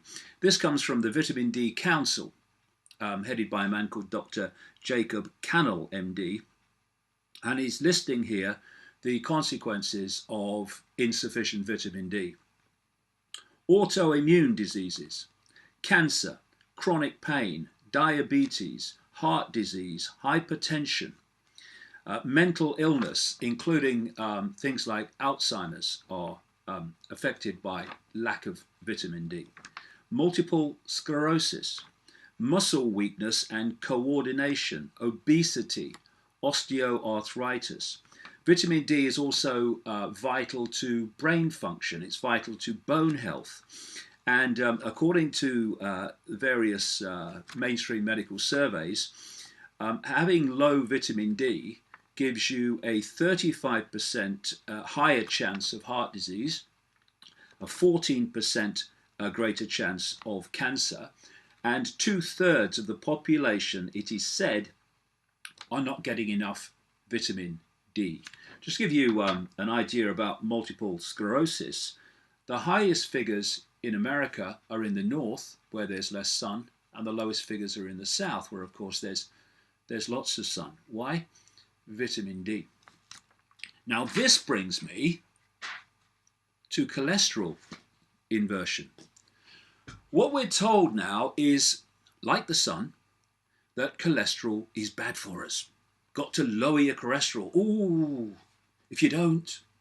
And now what they're doing is they're selling this extraordinary garbage, this extraordinary scam called statins to lower cholesterol, good for health. Well, it absolutely is not. Why?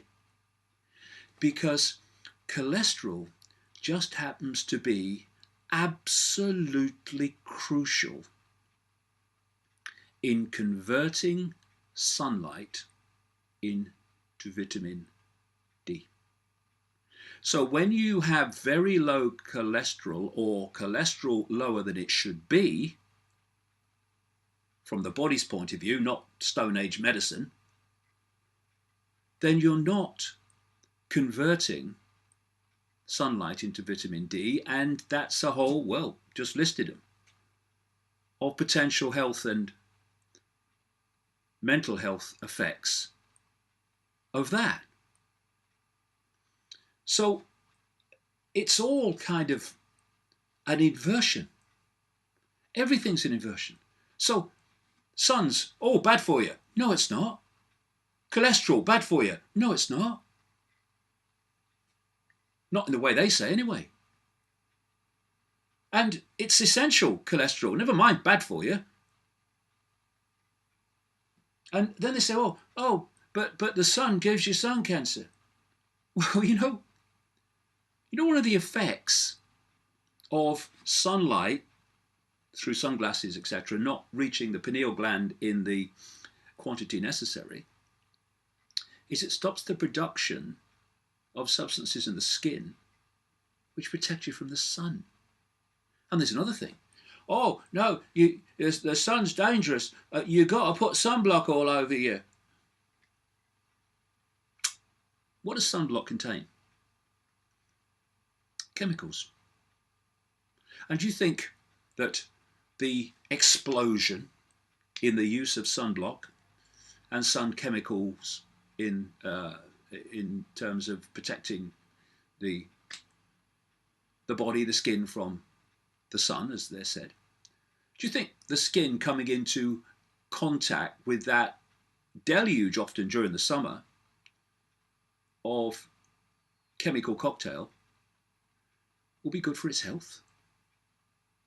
And what we're going to find, and it's inevitable as well, the sun coming up, is that a great deal of skin cancer is actually being caused by A, the chemicals in the sunblock, inversion, and the fact that the lack of information being decoded from the sun by the pineal gland is lowering the sun's, the skin's natural defenses to the negative side of too much sun.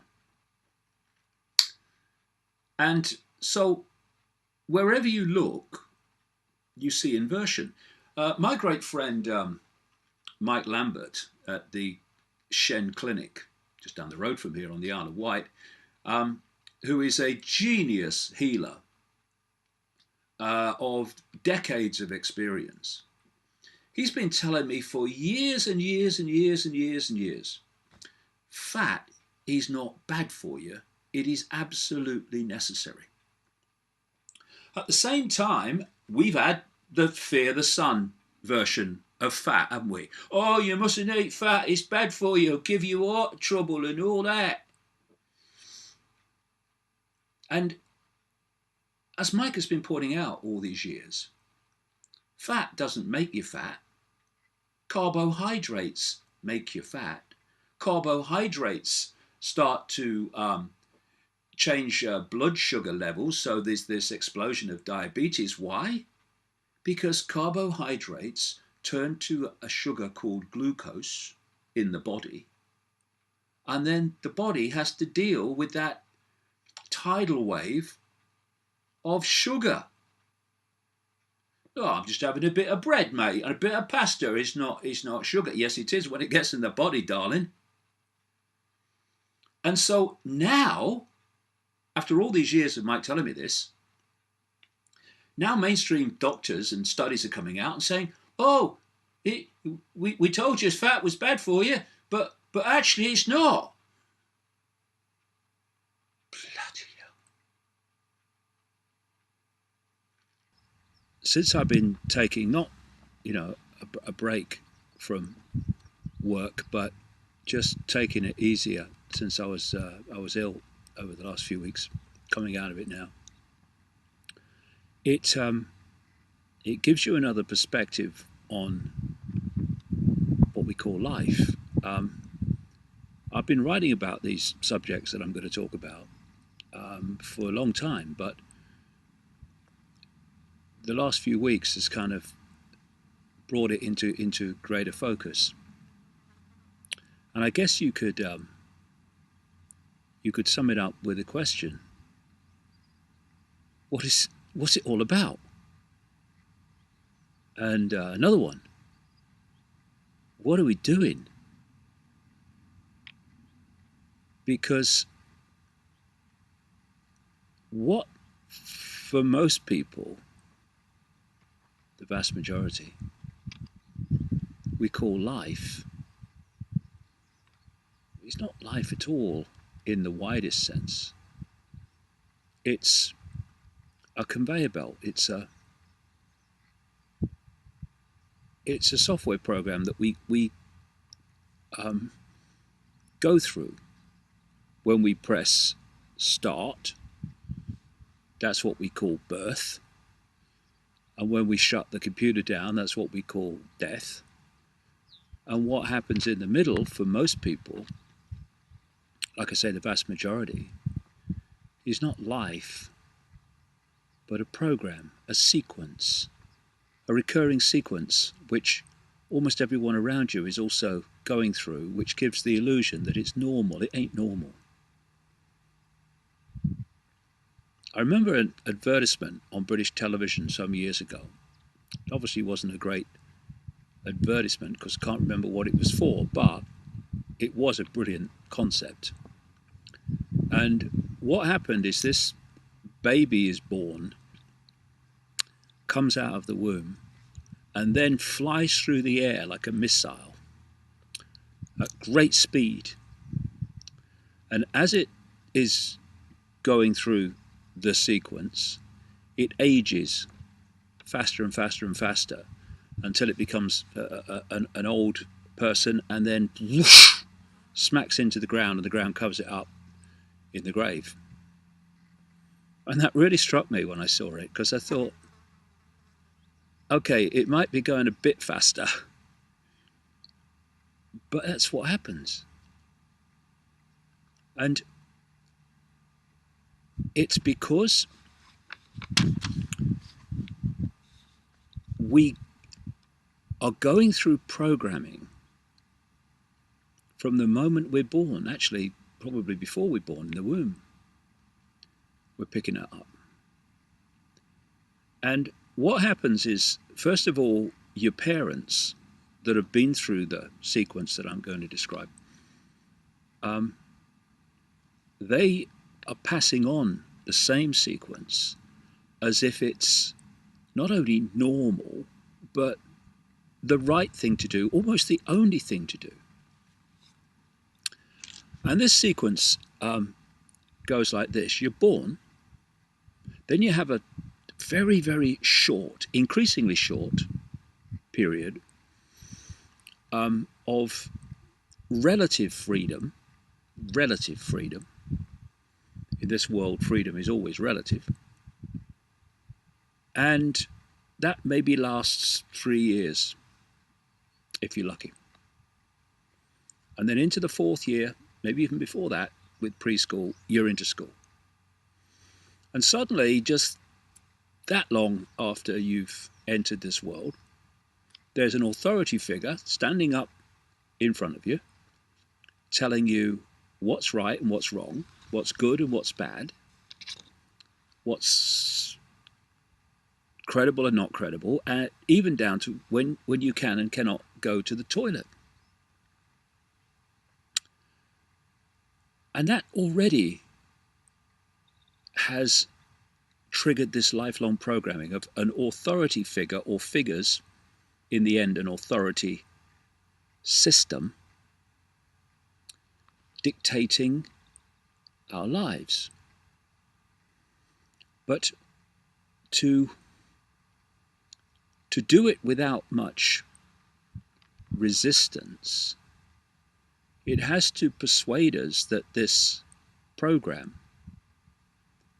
is to be pursued, is to be seen as credible, is to be seen as the only way.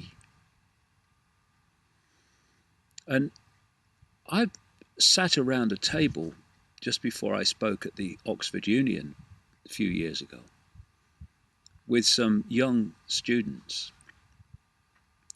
who at that teenage point in their life already could not perceive of any world that didn't involve this process and didn't involve a top-down structure of hierarchical power.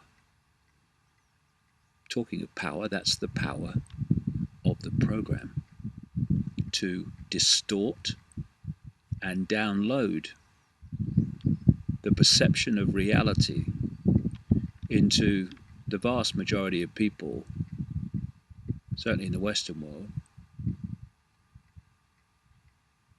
in the very first early years of their lives in this reality. So, you go to school, and it starts. And then you go to a bigger school, and then a bigger school. And the idea is that you constantly confirm to the system that you're taking on its version of reality by telling it what it wants to hear in something called exams. Examinations become the criteria, the point of judgment on whether you are intelligent or stupid or compliant or free thinking. And the more that you pass the exams as you progress through this system, the more you are considered to be intelligent. And when you do look at the education system and the exam passing system, what becomes very clear is it is absolutely no test or qualification for intelligence. Some of the most stupid people I've ever met in my life have been up to their necks in educational qualifications. Academia is full of people of extraordinarily limited perception of everything. All they know, or what they think they know, is what the system has told them to know. And so you go through this system and onto university. More and more people go into university. Why? Because universities make a fortune. The more people they can get in there, the better for them financially. And so they lower the qualifications and what have you, so that they can get more people in and they get more money and they can program more people for longer. And then you go out into the world of work. Now, all the time you hear this phrase that the education system must prepare students for the world of work. And what that means is it must prepare them to become cogs in a machine, to be used while they are healthy and have the energy to serve the machine. And then when they get old and have the capacity no longer to serve the machine, they just kick them out. The quicker they're out this world, the better.